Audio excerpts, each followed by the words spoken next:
നമസ്തേ. പുത്തൻ പുലരിയിലേക്ക് എല്ലാ പ്രിയപ്പെട്ട പ്രേക്ഷകർക്കും സ്വാഗതം. എല്ലാവർക്കും ഒരു ശുഭദിനം ആശംസിക്കുന്നു. ഞാൻ രോഹിണി മഹേഷ്. ഇന്ന് കൊല്ലവർഷം 1200 ആണ്ട് കർക്കിടകം 9 പൂയം നക്ഷത്രമാണ്.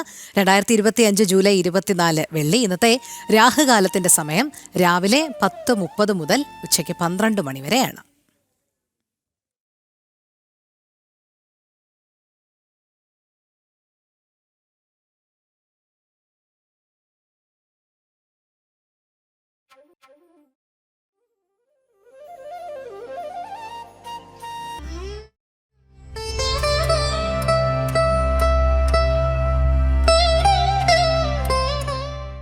നമസ്കാരം. ശുഭദിനത്തിലേക്ക് എല്ലാവർക്കും സുസ്വാഗതം. ശ്വേതവരാഹകൽപ്പത്തിലെ 7ാമത്തെ ചതുർയുഗമായ വൈവസ്വത മന്വന്തരത്തിലെ 28ാമത്തെ ചതുർയുഗമാണ്. ഈ 28ാമത്തെ ചതുർയുഗത്തിലെ അവസാനത്തേതായിട്ടുള്ള കലിയുഗം തുടങ്ങിയിട്ട് 5126 വർഷമാണിത്. ശ്രീകൃഷ്ണ പരമാത്മാവ് സ്വർഗാരോഹണം ചെയ്ത ദിവസം മുതൽക്കാണ് കലിയുഗം തുടങ്ങിയിട്ടുള്ളത് എന്ന് പറയുന്നു. അന്നേ ദിവസം മുതൽക്ക് ദിവസക്കണക്കിന് നോക്കുകയാണെങ്കിൽ കലിദിന സംഖ്യ എന്ന് പറയുന്നു. ആ കലിദിന സംഖ്യ ഇന്ന് 18,72,416 ദിവസമാണ്. കൊല്ലവർഷക്കണക്കനുസരിച്ച് മലയാള സമ്പ്രദായത്തിലെ കൊല്ലവർഷക്കണക്കനുസരിച്ച് 1200 ആണ്ട് കർക്കിടക മാസം 9 തീയതിയാണ്.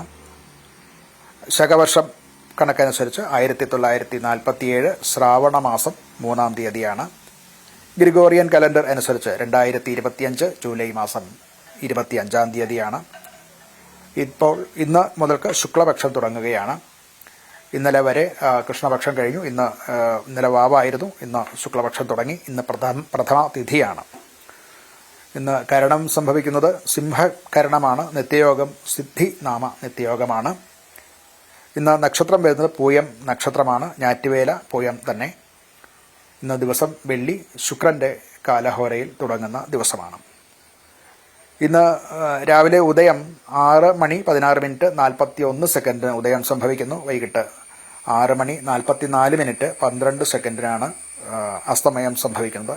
ദിനമാനം വരുന്നത് 12 മണിക്കൂർ 27 മിനിറ്റ് 31 പകലിന്റെ ദൈർഘ്യത്തിനാണ് ദിനമാനം എന്ന് പറയുന്നത്. പകൽ ഏറിയിരിക്കുന്ന കാലമാണ്. അത് ക്രമേണ കുറഞ്ഞുകൊണ്ടും ഇരിക്കുകയാണ്. രാഹുകാലം വരുന്നത് 10:57 രാവിലെ 10:57 മുതൽക്ക് 12:30 വരെയാണ്. ഗുളിക കാലം വരുന്നത് 7:50 മുതൽക്ക് 9:23 വരെയുള്ള സമയത്താണ്. യമകണ്ഠക കാലം വരുന്നത് ഉച്ചകഴിഞ്ഞ് 3:37 മുതൽക്ക് 5:10 വരെയുള്ള സമയത്താണ്. ഇന്ന് ചന്ദ്രാഷ്ടമം വരുന്നത് ധനുക്കൂറുകാർക്കാണ്. മൂലം, പൂരാടം, ഉത്രാടം എന്നീ നക്ഷത്രക്കാർക്കാണ് ധനുക്കൂറ് എന്ന് പറയുക. ഈ ധനുക്കൂറ് പ്രകാരം 8ാം ഭാവത്തിൽ ചന്ദ്രൻ വരുന്നു എന്നുള്ളത് കൊണ്ട് ഇന്നത്തെ ദിവസം ഈ നക്ഷത്രക്കാർക്ക്, മൂലം, പൂരാടം, ഉത്രാടം നക്ഷത്രക്കാർക്ക് പൊതുവെ അനുകൂലമായിട്ടുള്ള ദിവസമല്ല. അവർ പ്രധാനപ്പെട്ട കാര്യങ്ങൾ ചെയ്യുക, പുതിയ സംരംഭങ്ങൾ തുടങ്ങുക മുതലായിട്ടുള്ള കാര്യങ്ങൾ ഇന്നത്തെ ദിവസം വർജിക്കുന്നത് നന്നായിരിക്കും. ഇന്ന് അഭിജിത് മുഹൂർത്തം വരുന്നത് ഉച്ചയ്ക്ക് 12:06 തുടങ്ങി 12:28 വരെയും മധ്യത്തിലുള്ള 4 മിനിറ്റ് വർജിച്ചിട്ട് 12:32 മുതൽക്ക് 12:54 വരെയും ആണ്. പൊതുവെ അഭിജിത് മുഹൂർത്തം പറയുന്നത് 12:06 മുതൽക്ക് 12:54 വരെയുള്ള സമയമാണ്. അതിൽ മധ്യത്തിലുള്ള സന്ധി സർവത്ര വർജയിൽ എന്നാണല്ലോ. ആ സന്ധി 4 മിനിറ്റ് വർജിച്ചിട്ടാണ് ഈ ഒരു സമയം പറയുന്നത്. ഈ അഭിജിത് മുഹൂർത്തം മറ്റ് മുഹൂർത്തങ്ങൾ ഒന്നുമില്ലാത്ത ദിവസങ്ങളിലും നാളെ പക്കം മുതലായിട്ടുള്ള കാര്യങ്ങളൊക്കെ പ്രതികൂലമാണെങ്കിലും വളരെ പ്രധാനപ്പെട്ടതായിട്ടുള്ള കാര്യങ്ങൾ ചെയ്യേണ്ടി വരികയാണെങ്കിൽ ഈ അഭിജിത് മുഹൂർത്തം ഒരു സുമുഹൂർത്തമായിട്ട് എടുക്കാവുന്നതാണ്. ഇന്ന് പൂയം നക്ഷത്രമാണ്. എല്ലാ തരത്തിലുള്ള ഇന്നത്തെ ദിവസം പൊതുവെ പൂയം നക്ഷത്രം പൊതുവെ അനുകൂലമായിട്ടുള്ള ദിനമല്ല, നാളല്ല. അപ്പോൾ എങ്കിലും ചില മംഗളകർമ്മങ്ങൾ നടത്താവുന്നതാണ്. അതിലെ വളരെ പൗഷ്ടിക കർമ്മങ്ങൾ, അത് ഉത്സവം മുതലായിട്ടുള്ള കാര്യങ്ങൾ, വിവാഹം, അതുപോലെ ശാന്തി കർമ്മം ഇങ്ങനെയുള്ളവ ഒഴിച്ചിട്ടുള്ള മറ്റ് മംഗളകർമ്മങ്ങൾക്ക് പൂയം നക്ഷത്രം, മറ്റ് മംഗളകർമ്മങ്ങൾക്ക് പൂയം നക്ഷത്രം ഉപയോഗിക്കാവുന്നതാണ്. ഇന്ന് കർക്കിടകം 9. രാമായണ മാസം തുടങ്ങി 9ാമത്തെ ദിവസമാണ്. അതാത് ദിവസങ്ങളിൽ പാരായണം ചെയ്യേണ്ട രാമായണ ഭാഗങ്ങൾ ഗുരുവിൻ്റെ നിർദ്ദേശത്തോടുകൂടി പാരായണം ചെയ്യുകയും ശ്രീരാമചന്ദ്രൻ്റെ അനുഗ്രഹത്തിനായിട്ട് പ്രാർത്ഥിക്കുകയും ചെയ്യണമെന്ന് ഒന്നുകൂടെ എല്ലാവരോടും പറഞ്ഞുകൊണ്ട് നിർത്തുന്നു. നമസ്കാരം.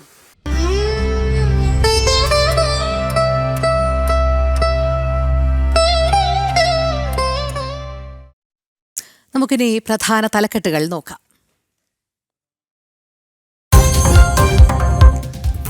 കാർഗിൽ സ്മരണയിൽ രാഷ്ട്രം. ശത്രുവിനുമേൽ കാർഗിൽ കുന്നുകളിൽ ഭാരതം നേടിയ ഐതിഹാസിക വിജയത്തിന് നാളെ 26 ആണ്ട്. 2 ദിവസത്തെ ആഘോഷങ്ങൾക്ക് ഇന്ന് ദ്രാസിൽ തുടക്കം. മുതിർന്ന സൈനിക ഉദ്യോഗസ്ഥരും കേന്ദ്ര മന്ത്രിമാരും പങ്കെടുക്കും.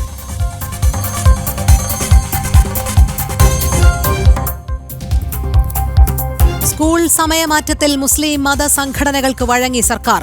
സമസ്തയുമായി വിദ്യാഭ്യാസ മന്ത്രി ഇന്ന് ചർച്ച നടത്തും. മതസംഘടനകൾക്ക് സർക്കാർ വഴങ്ങരുതെന്ന് BJP.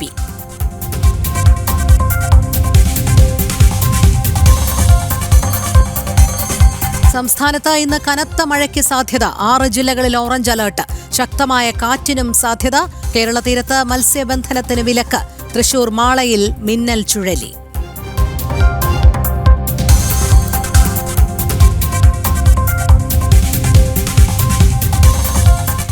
സാമ്പത്തിക പ്രതിസന്ധിക്കിടെ വീണ്ടും പ്രചാരണ ധൂർത്തുമായി സംസ്ഥാന സർക്കാർ. വ്യവസായ വകുപ്പിന്റെ മുഖമിനുക്കാൻ വകയിരുത്തിയത് 3 കോടി. ആദ്യ ഗഡുവായി KBIPന് കൈമാറിയത് 60 ലക്ഷം രൂപ. ജനം ബ്രേക്കിംഗ്.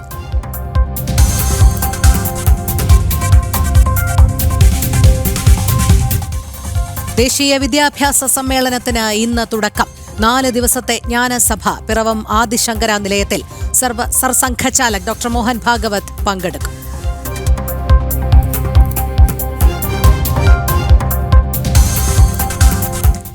വെളിച്ചെണ്ണ വില വർധനവിൽ താളം തെറ്റി കുടുംബ ബജറ്റ്. 1 മാസത്തിനിടെ കൂടിയത് 125 രൂപ. സബ്സിഡി നിരക്കിൽ സപ്ലൈകോയിൽ ലഭ്യമാകാത്തതിലും പ്രതിസന്ധി. സർക്കാർ ഇടപെടണമെന്ന ആവശ്യവുമായി വ്യാപാരികളും.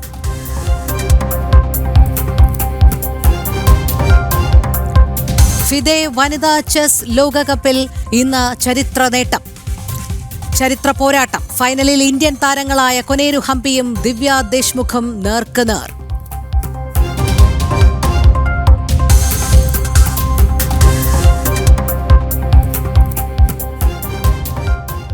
വിശദമായ വാർത്തകളിലേക്ക്. വിദ്യാഭ്യാസത്തിലൂടെ വികസിത ഭാരതമെന്ന മുദ്രാവാക്യവുമായുള്ള ദേശീയ വിദ്യാഭ്യാസ സമ്മേളനത്തിന് ഇന്ന് തുടക്കമാകും. 4 ദിവസം നീണ്ടുനിൽക്കുന്ന ജ്ഞാനസഭയിൽ RSS സർസംഘചാലക് ഡോക്ടർ മോഹൻ ഭാഗവത് പങ്കെടുക്കുന്നുണ്ട്. കേരളത്തിലെ വിവിധ സർവകലാശാലകളിൽ നിന്നുള്ള വൈസ് ചാൻസലർമാരും ഭാരതീയ ശിക്ഷാ സംവാദത്തിൽ പങ്കെടുക്കും. ജിജീഷ് കരുണാകരൻ ചേരുന്നു. ജിജീഷ്, വിദ്യാഭ്യാസത്തിലൂടെ വികസിത ഭാരതം എന്ന മുദ്രാവാക്യവുമായാണല്ലോ ദേശീയ വിദ്യാഭ്യാസ സമ്മേളനത്തിന് ഇന്ന് തുടക്കമാകുന്നത്. സർസംഘചാലക് എപ്പോഴായിരിക്കും പങ്കെടുക്കുക? മറ്റ് ഉന്നത വ്യക്തിത്വങ്ങൾ ആരൊക്കെയായിരിക്കും ഈ സമ്മേളനത്തിൽ പങ്കെടുക്കുന്നത്?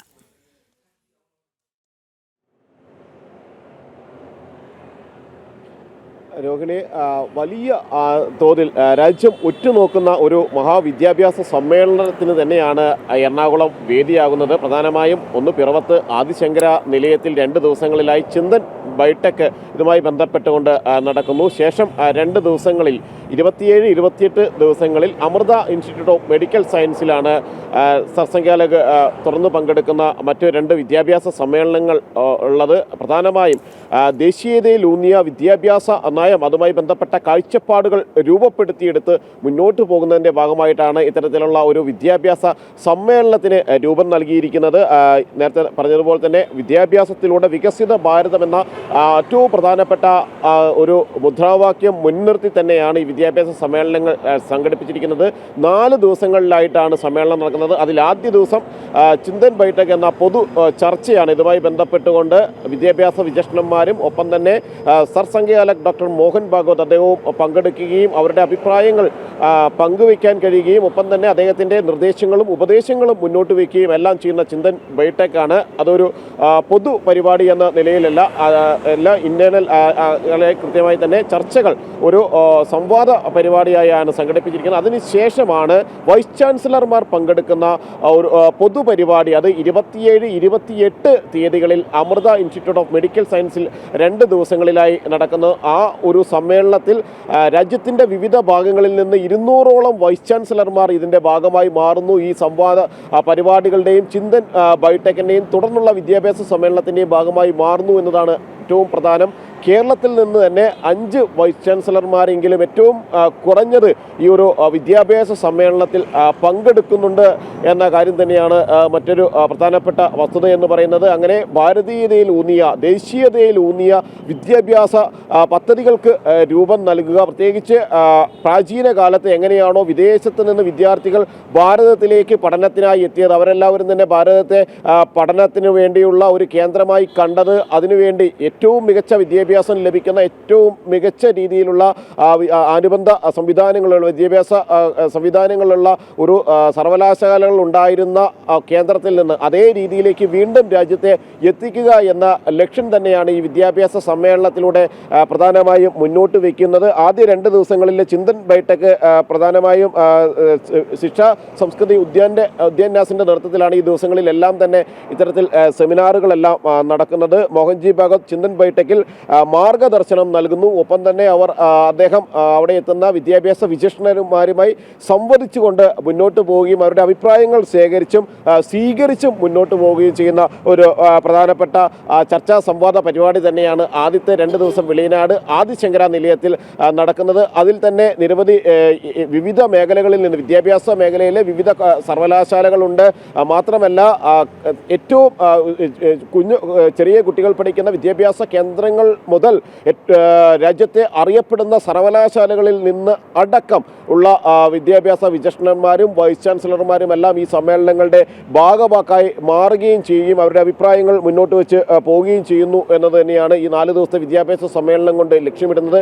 അതിലൂടെ ക്രോഡീകരിച്ച് പൊതുവായി മുൻനിർത്തിക്കൊണ്ടുള്ള റിപ്പോർട്ടുകൾ, പൊതുവായ സ്വീകരിക്കുന്ന അഭിപ്രായ സ്വരൂപണങ്ങൾ അതുതന്നെയായിരിക്കും ഇനി രാജ്യം പ്രധാനമായും ചർച്ച ചെയ്തുകൊണ്ട് വിദ്യാഭ്യാസ മേഖലയിലുള്ള സമഗ്രമായ ഉന്നതി, സമഗ്രമായ പുരോഗതി ലക്ഷ്യം വെച്ചുകൊണ്ടുള്ള പ്രവർത്തനത്തിൽ മുന്നോട്ടുള്ള ഒരു പോക്കിന് സഹായിക്കുക.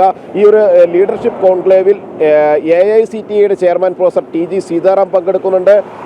ഒപ്പം തന്നെ ഭാരത സർക്കാരിന് കീഴിലുള്ള ഭാരതീയ ജ്ഞാനപരമ്പര നാഷണൽ കോർഡിനേറ്ററായുള്ള പ്രൊഫസർ ഗാന്ധി S മൂർത്തി, ഡോക്ടർ പങ്കജ് മിത്തൽ എന്നിവരെല്ലാം തന്നെ ഈ സമ്മേളനങ്ങളിൽ പങ്കെടുക്കുന്നു എന്നതാണ് അത്തരത്തിലുള്ള പ്രധാന വിദ്യാഭ്യാസ വിചക്ഷണന്മാർ തന്നെയാണ് ഈ സമ്മേളനത്തിൻ്റെ ഭാഗമാക്കായി മാറുകയും ചെയ്യുന്നത്. ദേശീയ വിദ്യാഭ്യാസ നയം ത്തിന് അനുസൃതമായി സമൂഹ സൃഷ്ടിക്ക് കേരളത്തിൽ നിന്ന് ഉള്ള ഒരു ചാൻസലർമാരുടെയും വിദ്യാഭ്യാസ വിചക്ഷണന്മാരുടെയും പങ്കാളിത്തം കൂടി അതിൽ പ്രധാനമായും ഉണ്ട്. ഒപ്പം തന്നെ വിവിധ ദിവസങ്ങളിൽ വൈകുന്നേരങ്ങളിൽ പ്രത്യേക ചർച്ചകൾ ഇതോട് അനുബന്ധിച്ച് തന്നെ നടക്കുന്നു. അതിലും ഡോക്ടർ മോഹൻ ഭാഗവത് രാഷ്ട്രീയ സ്വയംസേവക സംഘത്തിൻ്റെ സർസംഘചാലക് പങ്കെടുക്കുന്നുണ്ട്. ആദ്യാവസാനം വിദ്യാഭ്യാസത്തിലെ ഭാരതീയത എന്ന വിഷയത്തിൽ അദ്ദേഹം മുഖ്യ പ്രഭാഷണം നടത്തി സംസാരിക്കുന്നു. അത് പ്രാചീന കാലം മുതൽ ആദ്യകാലം മുതൽ തന്നെ വിദ്യാഭ്യാസ രംഗത്ത് ഭാരതം നേടിയിട്ടുള്ള നേട്ടങ്ങൾ, ഒപ്പം തന്നെ ആ നേട്ടങ്ങൾ തുടർന്നു കൊണ്ടുപോകാനും ഭാരതീയതയിൽ ഊന്നിയ വിദ്യാഭ്യാസ നയം രൂപീകരിക്കുകയും എല്ലാം തന്നെ ചെയ്യേണ്ടതിൻ്റെ ഒരു ലക്ഷ്യം, അതിലേക്കുള്ള വഴികളെല്ലാം തന്നെ അദ്ദേഹം വിശദീകരിച്ച് നൽകുകയും ചെയ്യും. ശരി ജിജേഷ്, വിദ്യാഭ്യാസത്തിലൂടെ വികസിത ഭാരതം എന്ന മുദ്രാവാക്യവുമായുള്ള ദേശീയ വിദ്യാഭ്യാസ സമ്മേളനത്തിന് ഇന്ന് തുടക്കമാകുകയാണ്. 4 ദിവസം നീണ്ടു നിൽക്കുന്ന ജ്ഞാനസഭയിൽ RSS സർ സംഘചാലക് ഡോക്ടർ മോഹൻ ഭാഗവത് പങ്കെടുക്കുന്നുണ്ട്. കേരളത്തിലെ വിവിധ സർവകലാശാലകളിൽ നിന്നുള്ള വൈസ് ചാൻസലർമാരും ഭാരതീയ ശിക്ഷാ സംവാദത്തിൽ പങ്കെടുക്കും. ജിജേഷ് കരുണാകരനാണ് വിശദമായ വിവരങ്ങൾ നൽകിയത്.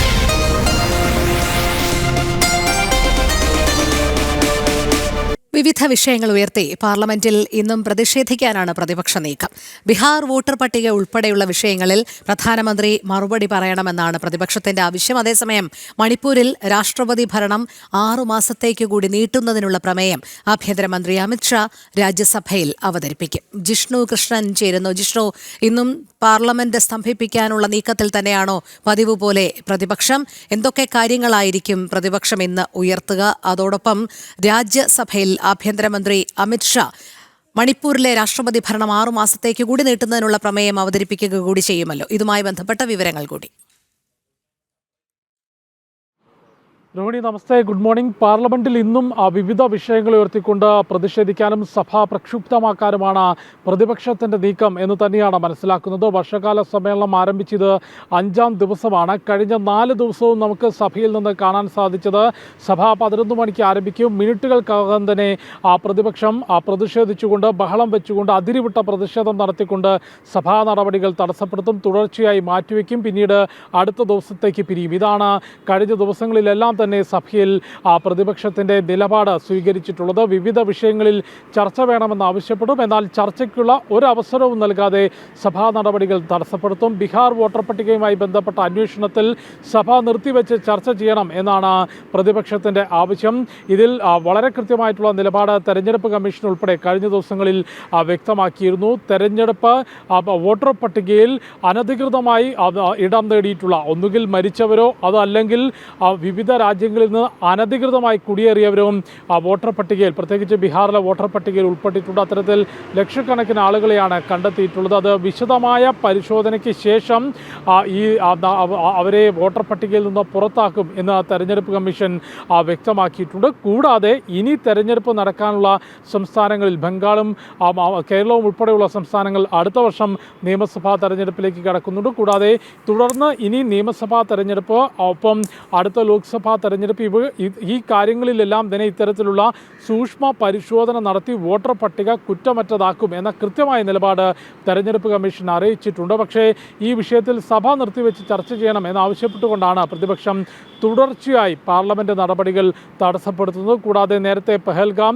ഓപ്പറേഷൻ സിന്ദൂർ വിഷയങ്ങൾ ഉയർത്തിക്കൊണ്ടും സഭാ നടപടികൾ തടസ്സപ്പെടുത്തിയിരുന്നു. അടുത്തയാഴ്ച ഈ വിഷയം വിശദമായി ചർച്ച ചെയ്യും എന്ന് പാർലമെന്റ് വൃത്തങ്ങൾ അറിയിച്ചിട്ടുണ്ട്. കൂടാതെ പ്രതിപക്ഷം മുൻപോട്ട് വയ്ക്കുന്ന ഏത് വിഷയവും സഭയുടെ ചട്ടം അനുസരിച്ച് ചർച്ച ചെയ്യാമെന്ന ഉറപ്പ് കേന്ദ്ര സർക്കാർ നടത്തിയിട്ടും സഭ തടസ്സപ്പെടുത്തുന്ന നിലപാട് പ്രതിപക്ഷം തുടരുകയാണ്. കൂടാതെ ഇന്ന് കേന്ദ്ര ആഭ്യന്തരമന്ത്രി അമിത്ഷാ രാജ്യസഭയിൽ മണിപ്പൂരിൽ രാഷ്ട്രപതി ഭരണം തുടർന്നു കൊണ്ടുപോകുന്നതിന് 6 മാസത്തേക്ക് കൂടി നീട്ടുന്നതിനുള്ള പ്രമേയം അവതരിപ്പിക്കുമെന്നാണ് മനസ്സിലാക്കുന്നത്. രാജ്യസഭയിൽ ഇത്തരത്തിൽ പ്രതിഷേധങ്ങൾ തുടരുകയാണെങ്കിൽ അതിനുള്ളൊരു അവസരമുണ്ടാവില്ല. പക്ഷേ കേന്ദ്ര ആഭ്യന്തരമന്ത്രി അത്തരത്തിലൊരു പ്രമേയം അവതരിപ്പിക്കും. കഴിഞ്ഞ ഫെബ്രുവരിയിലാണ് മണിപ്പൂരിൽ സംഘർഷത്തെ തുടർന്ന് കേന്ദ്ര സർക്കാരിൻ്റെ കൂടി തീരുമാനം അനുസരിച്ചുകൊണ്ട് മുഖ്യമന്ത്രി എൻ ബിരേൻ സിംഗ് രാജിവെക്കുകയും രാഷ്ട്രപതി ഭരണത്തിലേക്ക് സംസ്ഥാനം നീങ്ങുകയും ചെയ്തിട്ടുള്ളത്. അവിടെ മെയ്തി, കുക്കി സമുദായങ്ങൾ തമ്മിലുണ്ടായിട്ടുള്ള സംഘർഷത്തെ മുതലെടുത്തുകൊണ്ട് സംസ്ഥാനത്തെ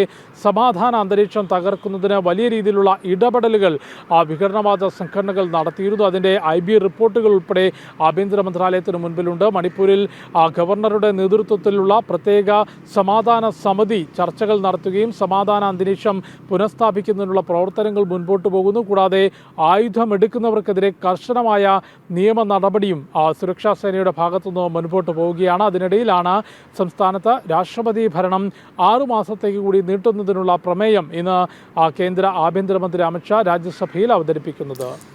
ശരി, ജിഷ്ണുവാണ് വിവരങ്ങൾ നൽകിയത്. സ്കൂൾ സമയമാറ്റത്തിൽ ചർച്ചയ്ക്കൊരുങ്ങി സർക്കാർ. മാനേജ്മെന്റ് പ്രതിനിധികളുമായി മന്ത്രി വി ശിവൻകുട്ടി ഇന്ന് ചർച്ച നടത്തും. ഉച്ചയ്ക്ക് ശേഷം 4:30 മന്ത്രിയുടെ ചേംബറിലാണ് ചർച്ച. സ്കൂൾ സമയമാറ്റം ഇല്ലെന്ന നിലപാട് സർക്കാർ പറയുമ്പോഴും സമരപ്രഖ്യാപനവുമായി സമസ്ത നിലപാട് കടുപ്പിച്ചതോടെയാണ് ചർച്ച.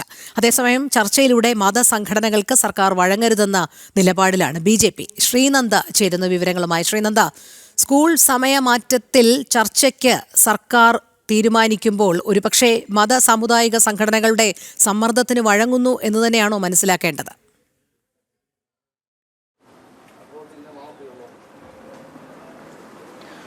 തീർച്ചയായിട്ടും രോഹിണി പറഞ്ഞതുപോലെ തന്നെ സംസ്ഥാനത്ത് മതസംഘടനകളുടെ ഒരു സമരം, അവർ സമസ്ത സമരത്തിലേക്ക് നീങ്ങാനാണ് ഇപ്പോൾ തീരുമാനിച്ചിരിക്കുന്നത്.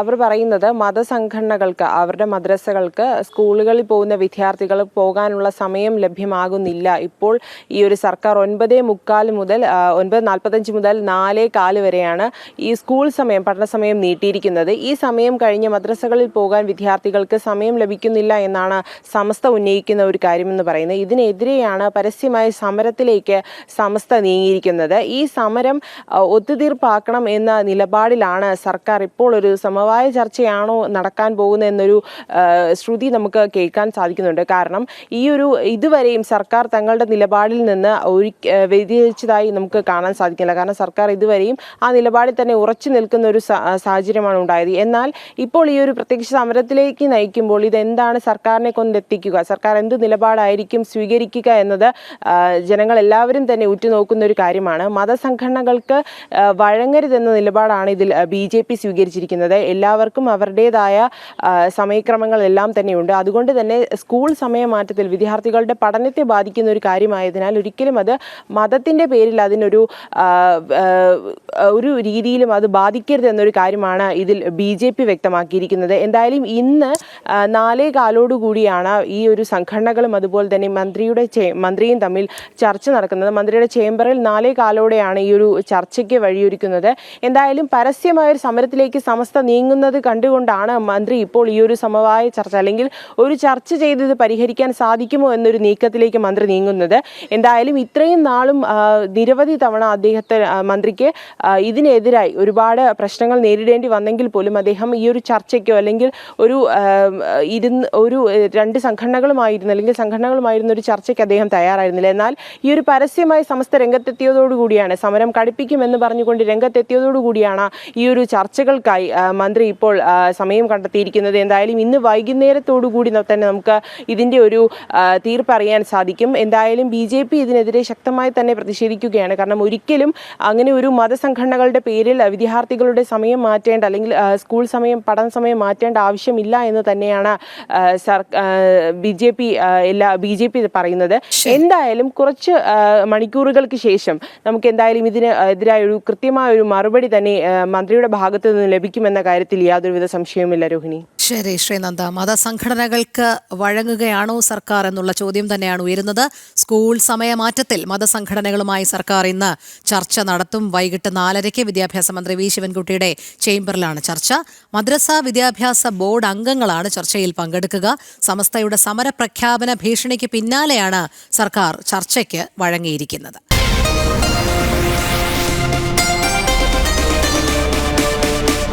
RSSന്റെ പ്രവർത്തനങ്ങളും ദർശനങ്ങളും വിവരിച്ചുകൊണ്ട് 75 വർഷങ്ങൾക്ക് മുൻപെഴുതിയ ഗ്രന്ഥം വീണ്ടും വായനക്കാരിലേക്ക് എത്തുകയാണ്. 1951 ഫാദർ അന്തോണി ഇലഞ്ഞിമറ്റം എഴുതിയ philosophy and action of the RSS for the Hindu Swaraj എന്ന പുസ്തകമാണ് പുനഃപ്രകാശനം ചെയ്തത്. ഡെറാഡൂണിൽ നടന്ന ചടങ്ങിൽ RSS സർക്കാര്യവാഹ് ദത്താത്രേയ ഹൗസബളെ, പ്രജ്ഞാപ്രവാഹ് ദേശീയ സംയോജക് ജെ നന്ദകുമാർ, മുഖ്യമന്ത്രി പുഷ്കർ സിംഗ് ധാമി തുടങ്ങിയവർ പങ്കെടുത്തു. രാഷ്ട്രീയ സ്വയംസേവക് സംഘം 25 വർഷം പൂർത്തിയാക്കിയ വേളയിലായിരുന്നു തികഞ്ഞ ഗാന്ധിയനായ father Antony Elanjimattam philosophy and action of the RSS for the Hindu Swaraj എന്ന പുസ്തകം എഴുതിയത്. 1951 വിജയദശമി ദിനത്തിൽ മുംബൈയിൽ നിന്ന് ലക്ഷ്മി പബ്ലിഷേഴ്സ് പ്രസിദ്ധീകരിച്ച ഗ്രന്ഥത്തിൽ അക്കാലത്തെ രാഷ്ട്രീയ സാഹചര്യവും സംഘത്തിന്റെ ദർശനങ്ങളും ഭാവിയിൽ വിവിധ മേഖലകളിൽ പ്രവർത്തന മികവ് തെളിയിക്കുമെന്ന നിരീക്ഷണവും രേഖപ്പെടുത്തിയിട്ടുണ്ട്. കഴിഞ്ഞ കുറെ കാലങ്ങളായി പതിപ്പുകൾ ലഭ്യമല്ലാതിരുന്ന പുസ്തകമാണ് പ്രജ്ഞാപ്രവാഹിന്റെ നേതൃത്വത്തിൽ പുനഃപ്രകാശനം ചെയ്തത്. ആന്റണി ഇലഞ്ഞിമറ്റം എന്ന ആ ഉത്തമ ഗാന്ധി ഭക്തൻ്റെ മനസ്സിൽ ഒരിക്കലും ഉണങ്ങാത്ത മുറിവുകൾ തീർത്ത കാലഘട്ടമാണത്.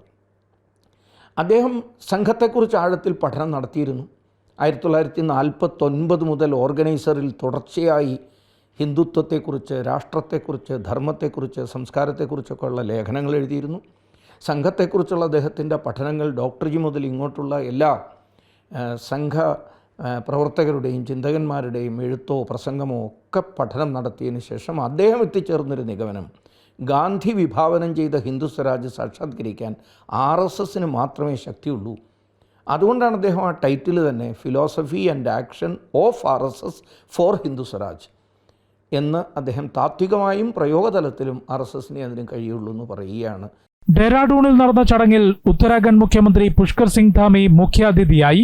സംഘത്തിന്റെ പ്രവർത്തനം വെല്ലുവിളി നേരിട്ടിരുന്ന കാലഘട്ടത്തിൽ ഭാരതത്തിന്റെ വളർച്ചയ്ക്ക് RSSന്റെ പ്രവർത്തനങ്ങളുടെ ആവശ്യകത സംബന്ധിച്ച് സ്വയം സേവകനല്ലാത്തൊരാൾ പഠനം നടത്തി എഴുതിയ പുസ്തകത്തിന് വലിയ പ്രാധാന്യമുണ്ടെന്ന് പുസ്തകം പുനഃപ്രകാശനം ചെയ്ത RSS സർക്കാര്യവാഹ് ദത്താത്രേയ ഹൗസബളെ പറഞ്ഞു.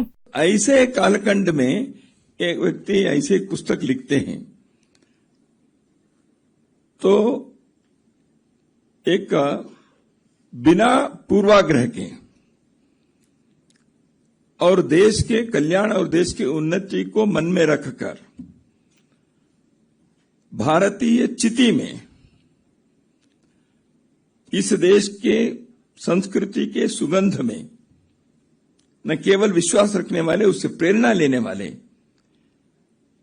एक विदेश में उद्धव पंथ के अनुयायी ऐसे एक पुस्तक लिखते हैं। इसलिए उनके जो आर्गुमेंट्स है इसमें, जिसके बारे में थोड़ा सा नंद कुमार जी ने उल्लेख किया, वह उस बैकग्राउंड से, उस फ्रेमवर्क पे हमको देखना चाहिए। ജെ നന്ദകുമാർ, ഓർഗനൈസർ, മുൻ chief news coordinator Ganesh Radhakrishnan എന്നിവർ എഴുതിയ ആമുഖവും ഓർഗനൈസറിൽ മുൻപ് വന്ന ലേഖനവും ഉൾപ്പെടുത്തിയാണ് പുസ്തകം പുനഃപ്രകാശനം ചെയ്തത്. ജനം, ഡൽഹി. വാടക ഫ്ളാറ്റ് തട്ടിപ്പു കേസിൽ മുഖ്യപ്രതി ആശയ്ക്കായി അയൽ സംസ്ഥാനങ്ങളിലേക്കും അന്വേഷണം വ്യാപിപ്പിച്ച പോലീസ്. ഫ്ളാറ്റ് വാടകയ്ക്കെടുത്ത് ഉടമ അറിയാതെ OLXിലൂടെ പണയത്തിന് കൈമാറിയായിരുന്നു തട്ടിപ്പ്. 300-ലധികം കുടുംബങ്ങൾക്കാണ് ലക്ഷങ്ങൾ നഷ്ടമായത്. എറണാകുളം ജില്ലയിലെ വിവിധ സ്റ്റേഷൻ പരിധികളിലായി 17 കേസുകൾ ഇതുവരെ രജിസ്റ്റർ ചെയ്തിട്ടുണ്ട്.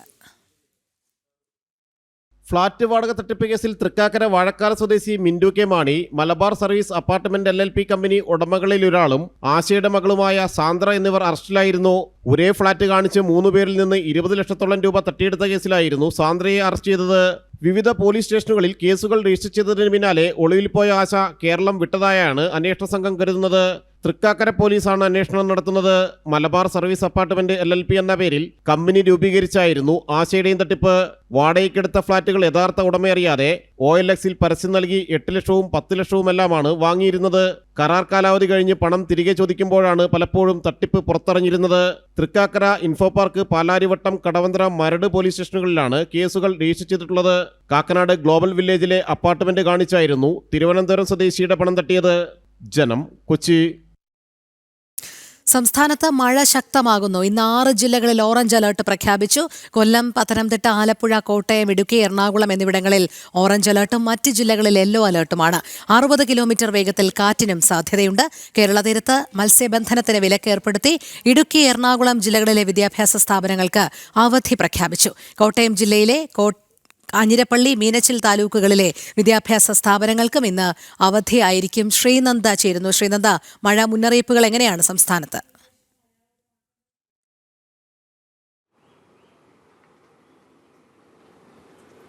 രോഹിണി, 6 ജില്ലകൾക്കാണ് ഇന്ന് ഓറഞ്ച് അലർട്ട് പ്രഖ്യാപിച്ചിരിക്കുന്നത്. വരും ദിവസങ്ങളിൽ മഴ ശക്തി പ്രാപിക്കുമെന്നാണ് നമുക്ക് കാലാവസ്ഥാ നിരീക്ഷണ കേന്ദ്രത്തിൽ നിന്നുള്ള മുന്നറിയിപ്പിൽ നിന്ന് വ്യക്തമാകുന്നത്. ഇന്ന് 6 ജില്ലകൾക്കാണ് ഓറഞ്ച് അലർട്ട്. കൊല്ലം, പത്തനംതിട്ട, ആലപ്പുഴ, കോട്ടയം, ഇടുക്കി ജില്ലകളിലാണ് ഓറഞ്ച് അലർട്ട് പ്രഖ്യാപിച്ചിരിക്കുന്നത്. മറ്റ് ജില്ലകളിൽ യെല്ലോ അലർട്ടും പ്രഖ്യാപിച്ചിട്ടുണ്ട്. എന്തായാലും സംസ്ഥാനത്തുടനീളം അതിശക്തമായ മഴ തന്നെയായിരിക്കും വരും മണിക്കൂറിലെല്ലാം തന്നെ ഉണ്ടാവുക എന്നൊരു മുന്നറിയിപ്പാണ് നമുക്ക് ലഭ്യമാകുന്നത്. 50 കിലോമീറ്റർ വേഗതയിൽ ശക്തമായ കാറ്റിന് സാധ്യതയുണ്ടെന്നും അതുപോലെ തന്നെ മലയോര മേഖലയിൽ പ്രത്യേക ജാഗ്രതാ നിർദ്ദേശങ്ങളൊക്കെ തന്നെ നൽകിയിട്ടുണ്ടെന്നാണ് കാലാവസ്ഥാ വകുപ്പ് ഈ ഒരു മണിക്കൂറിൽ നമുക്ക് വ്യക്തമായി ലഭിക്കുന്ന വിവരം എന്ന് പറയുന്നത്. എന്തായാലും 2 ജില്ലകളിലെ വിദ്യാഭ്യാസ സ്ഥാപനങ്ങൾക്ക് ഇന്ന് അവധി പ്രഖ്യാപിച്ചിട്ടുണ്ട്. 2 ജില്ലകൾക്ക് ഇന്ന് അവധിയാണ്. അതുപോലെ തന്നെ നിരവധി വിദ്യാഭ്യാസ സ്ഥാപനങ്ങൾക്കും ഇന്ന് അവധി പ്രഖ്യാപിച്ചിരിക്കുകയാണ്. തീരപ്രദേശങ്ങളിൽ പ്രത്യേക ജാഗ്രതകളൊക്കെ തന്നെ മുന്നറിയിപ്പിൽ പറയുന്നുണ്ടെങ്കിലും മത്സ്യബന്ധനത്തിന് പോകുന്ന വിലക്കുകൾ ഏർപ്പെടുത്തിയിട്ടുണ്ട്.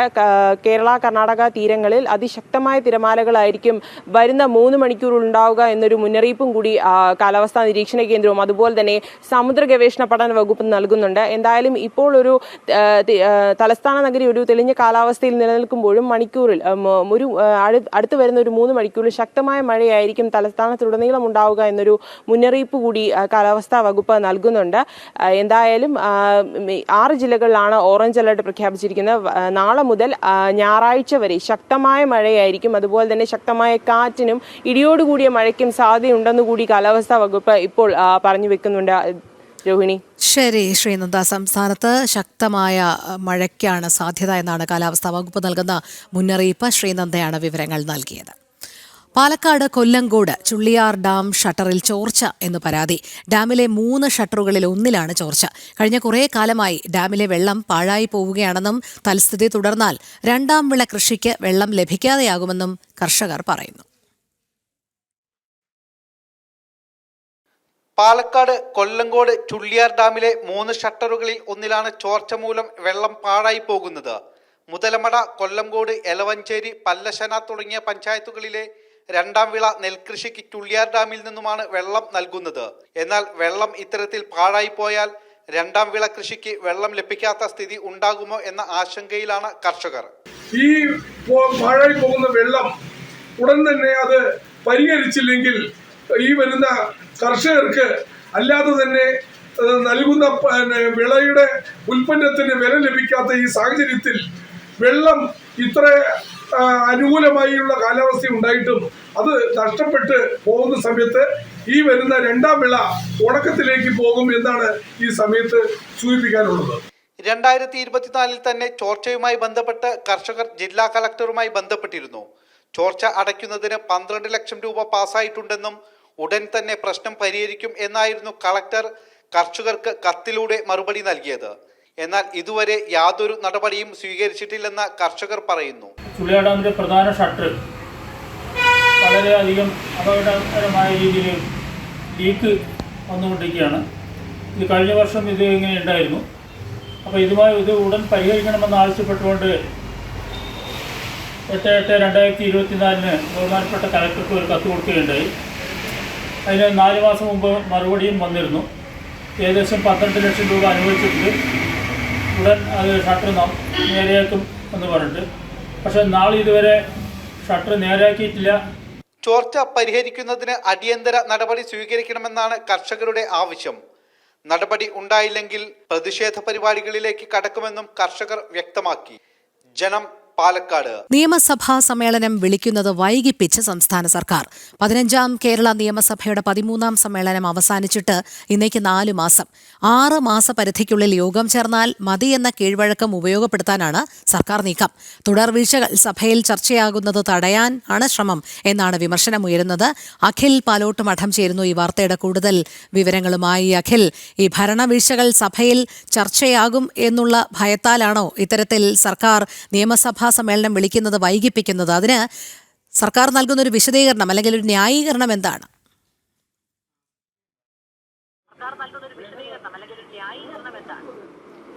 രോഹിണി, കഴിഞ്ഞ അതായത് 15ാം നിയമസഭയിലെ 13ാമത്തെ സമ്മേളനം നടക്കുന്നത് മാർച്ച് മാസത്തിലാണ്. ആ സമ്മേളനം അവസാനിക്കുന്നത്. മാർച്ച് മാസത്തിനു ശേഷം ആണ് സർക്കാരിന് ഏറ്റവും കൂടുതൽ പ്രതിസന്ധിയിലാകുന്ന നിരവധിയായ വിഷയങ്ങൾ കേരളത്തിൻ്റെ സംസ്ഥാനത്ത് ഉടനീളം നടക്കുന്നുണ്ടായിരുന്നു. ഉന്നത വിദ്യാഭ്യാസ വകുപ്പിലും ആരോഗ്യ വകുപ്പിലും എല്ലാം തന്നെ സർക്കാരിനെ കൂടുതൽ പ്രതിസന്ധിയിലാക്കുന്ന നിരവധിയായ സംഭവങ്ങൾ നടക്കുന്നത് കൊണ്ട് തന്നെ ഇതെല്ലാം സഭയ്ക്കകത്തും പുറത്തും സർക്കാർ സമാധാനം പറയേണ്ടി വരും സഭാ സമ്മേളന സമയത്ത് എന്ന നല്ല ബോധ്യം സർക്കാരിന് ഉള്ളത് കൊണ്ട് തന്നെയാണ് ഈ സഭാ സമ്മേളനം വൈകിപ്പിക്കുന്നത് എന്നാണ് നമുക്ക് മനസ്സിലാക്കാൻ സാധിക്കുന്നത്. അങ്ങനെ നിർബന്ധമില്ല. 6 മാസത്തിനകത്ത് മാത്രം സഭാ സമ്മേളനം കൂടിയാൽ മതി എന്നതാണ്. 6 മാസത്തിലൊരിക്കൽ, അതായത് ഒരു വർഷത്തിൽ 2 പ്രാവശ്യം മതി എന്നുള്ളതാണ് ഒരു കീഴ്വഴക്കം. പക്ഷേ ബഡ്ജറ്റ് സമ്മേളനം, വർഷകാല സമ്മേളനം, അതുപോലെ തന്നെയുള്ള ചില അടിയന്തര ഘട്ടങ്ങളിലാണ് സഭാ സമ്മേളനം സമ്മേളിക്കാറുള്ളത്. എന്തായാലും ഈ മാർച്ച് മാസത്തിലാണ് ഏറ്റവും അവസാനം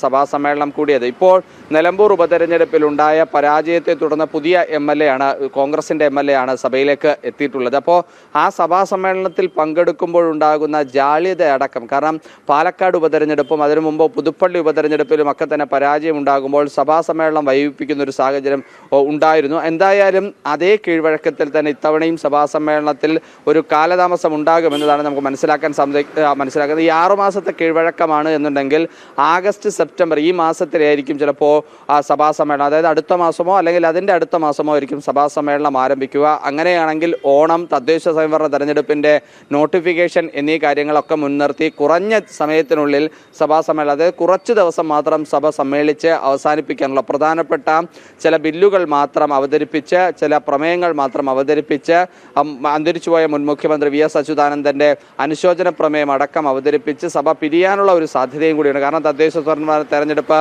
നിൽക്കുന്നത് തന്നെ കൂടുതൽ കാര്യങ്ങൾ, കാരണം ഈ സഭാ സമ്മേളനം നടത്തിക്കൊണ്ട് പോകില്ല എന്ന് തന്നെയാണ് നമുക്ക് മനസ്സിലാക്കാൻ സാധിക്കുന്നത്. എന്തായാലും സംസ്ഥാനത്ത് സഭാ സമ്മേളനം വൈകിപ്പിക്കുന്നത് CPM ബോധപൂർവമാണ് എന്നുള്ള കാര്യത്തിൽ സംശയമില്ലാതെ പറയാൻ സാധിക്കും. രോഹിണി, ശരി. അഖിൽ പാലോട്ട് മഠമാണ് വിവരങ്ങൾ നൽകിയത്.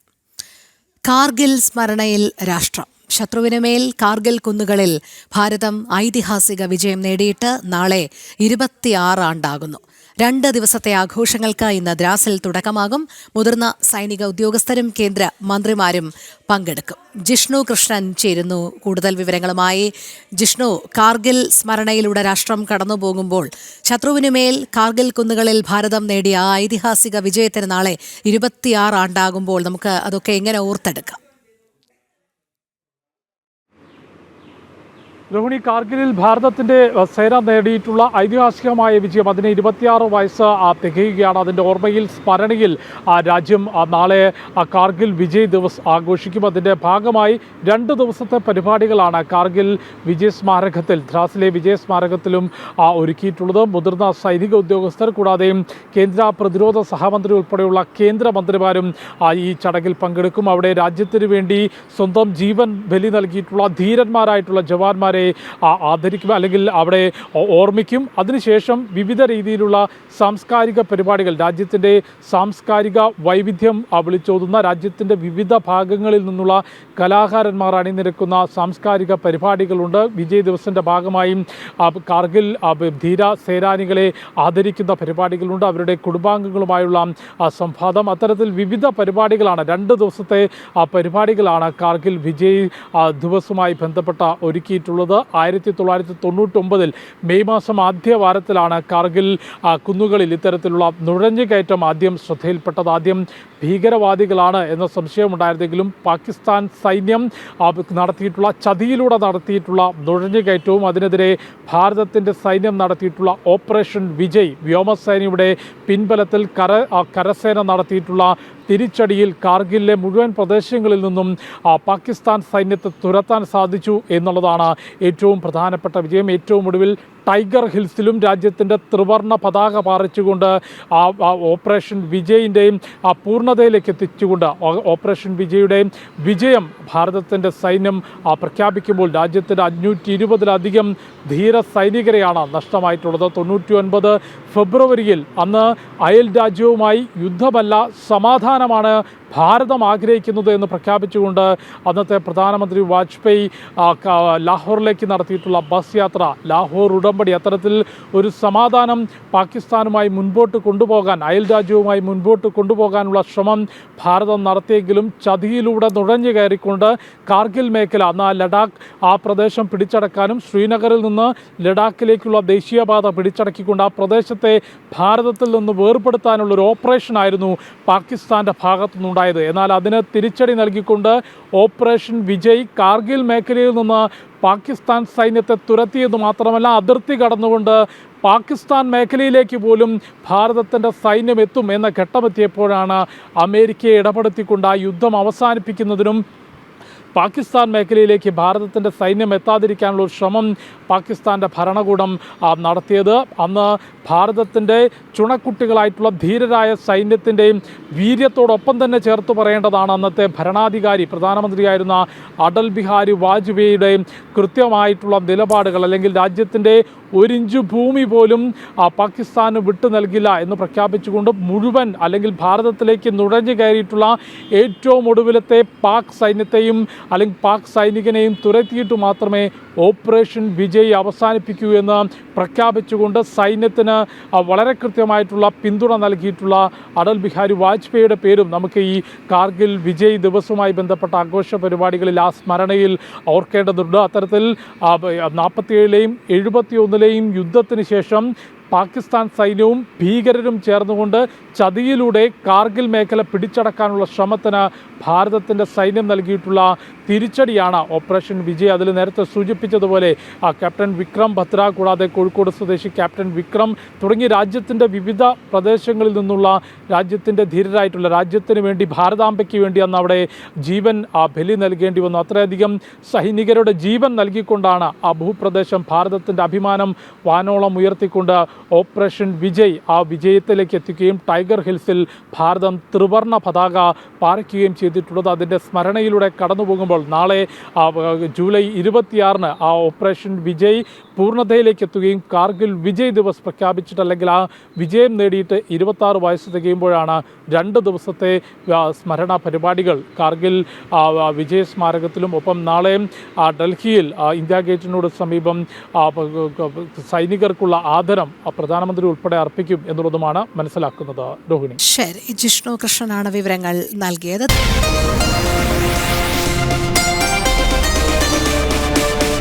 വളരെ പ്രധാനപ്പെട്ട ഒരു വാർത്തയിലേക്കാണ് നമ്മൾ ഇനി പോകുന്നത്. സൗമ്യ വധക്കേസ് പ്രതി ഗോവിന്ദചാമി എന്ന ചാർലി തോമസ് ജയിൽ ചാടി. കണ്ണൂർ സെൻട്രൽ ജയിലിൽ നിന്നാണ് ചാർലി തോമസ് ജയിൽ ചാടിയത്. ജയിലിൽ അധികൃതർ ഇന്ന് രാവിലെ സെൽ പരിശോധിച്ചപ്പോഴാണ് ഇയാൾ രക്ഷപ്പെട്ടു എന്ന് മനസ്സിലായത്. മിഥുൻ പിള്ള ചേരുന്നു. മിഥുൻ, എന്താണ് സംഭവിച്ചത്? ഇന്ന് രാവിലെയാണ് ഇത്തരമൊരു വിവരം പുറത്തു വന്നിരിക്കുന്നത്. കണ്ണൂർ സെൻട്രൽ ജയിലിൽ നിന്നാണ് ഈ സൗമ്യ വധക്കേസിലെ പ്രതിയായ ചാർലി തോമസ് എന്ന ഗോവിന്ദചാമി ജയിൽ ചാടി എന്ന വിവരം പുറത്തു വന്നിരിക്കുന്നത്. ഇന്ന് രാവിലെ 6 മണിയോടുകൂടി ജയിൽ അധികൃതർ ഈ ഗോവിന്ദചാമി കടന്നിരുന്ന സെല്ല് പരിശോധിച്ചപ്പോഴാണ് ഇയാളെ കാണാനില്ലെന്ന് മനസ്സിലായത്. തുടർന്ന് ജയിലകം മുഴുവൻ പരിശോധിച്ചപ്പോഴാണ് ഇയാൾ ജയിൽ ചാടി എന്നൊരു വിവരം പുറത്തു വന്നത്. സംഭവവുമായി ബന്ധപ്പെട്ട് തെരച്ചിൽ ആരംഭിച്ചിട്ടുണ്ട് എന്നാണ് മനസ്സിലാക്കാൻ വേണ്ടി സാധിക്കുന്നത്. 46 വയസ്സുകാരനായ ഗോവിന്ദചാമി എന്ന ചാർലി തോമസിനെ ഇന്ന് രാവിലെ മുതൽ ജയിൽ ചാടിയെന്ന വിവരമാണ് ജയിലധികൃതർക്ക് ലഭിച്ചിട്ടുള്ളത്. നമുക്കറിയാം, അതീവ സുരക്ഷ ഉള്ള ജയിലാണ് കണ്ണൂർ സെൻട്രൽ ജയിലിൽ. ആ ജയിലിൽ നിന്നാണ് ഈ ഗോവിന്ദചാമി എന്ന ചാർലി തോമസ് ജയിൽ ചാടിയെന്നൊരു വിവരം പുറത്തു വന്നിരിക്കുന്നത്. ഏതായാലും ജയിൽ അധികൃതരുടെ ഭാഗത്തു നിന്നുള്ള വീഴ്ചയാണ് എന്നുള്ള കാര്യത്തിൽ ഒരു ആരോപണമാണ് ഇപ്പോൾ ഈ വിഷയവുമായി ബന്ധപ്പെട്ട് ഉയർന്നു വന്നിരിക്കുന്നത്. നമുക്കറിയാം, വളരെ പ്രമാദമായൊരു കേസായിരുന്നു സൗമ്യ വധക്കേസ്. 2011 ട്രെയിൻ യാത്രയ്ക്കിടെ സൗമ്യ എന്ന യുവതിയെ ട്രെയിനിൽ നിന്ന് തള്ളിയിട്ട് ബലാത്സംഗം ചെയ്ത് കൊന്നു എന്നായിരുന്നു ഈ ഗോവിന്ദചാമിക്കെതിരെയുള്ള കേസ്. കീഴ്ക്കോടതി വധശിക്ഷ വിധിച്ചെങ്കിലും മേൽക്കോടതി ജീവപര്യന്തമായി കുറയ്ക്കുകയും ചെയ്തിരുന്നു. ആ ജീവപര്യന്തം ശിക്ഷ അനുഭവിക്കുന്നതിനിടയിലാണ് കണ്ണൂർ സെൻട്രൽ ജയിലിൽ നിന്ന് ഗോവിന്ദചാമി ജയിൽ ചാടി എന്നൊരു വിവരം കൂടി പുറത്തു വന്നിരിക്കുന്നത്. ഏതായാലും സംഭവവുമായി ബന്ധപ്പെട്ട് ജയിലധികൃതർ പോലീസിന് പരാതി നൽകിയിട്ടുണ്ട് എന്നാണ് മനസ്സിലാക്കാൻ വേണ്ടി സാധിക്കുന്നത്. ഏതായാലും അതീവ സുരക്ഷയുള്ള ജയിലാണ് കണ്ണൂർ സെൻട്രൽ ജയിലിൽ. അത്തരമൊരു ജയിലിൽ നിന്ന് ഇതാദ്യമായിട്ടാണ് ഇത്തരത്തിലൊരു ജയിൽ ചാട്ടം വിവരം പുറത്ത് വന്നിരിക്കുന്നത്. സംഭവവുമായി ബന്ധപ്പെട്ട് ഇപ്പോൾ തന്നെ വിവാദങ്ങൾ ഉണ്ടായിക്കഴിഞ്ഞിരിക്കുന്നു എന്നുള്ളതാണ് ഏറ്റവും എടുത്ത് പറയുന്നത്. കാരണം ഇത്രയും ഒരു കൊടും കുറ്റവാളി ജയിൽ ചാടിയിരിക്കുന്നു എന്ന് പറയുമ്പോൾ അത് ആരുടെ ഭാഗത്തു നിന്നുണ്ടായ വീഴ്ചയാണെന്നൊരു ചോദ്യം തന്നെയാണ് പ്രധാനമായും ഉയരുന്നത്.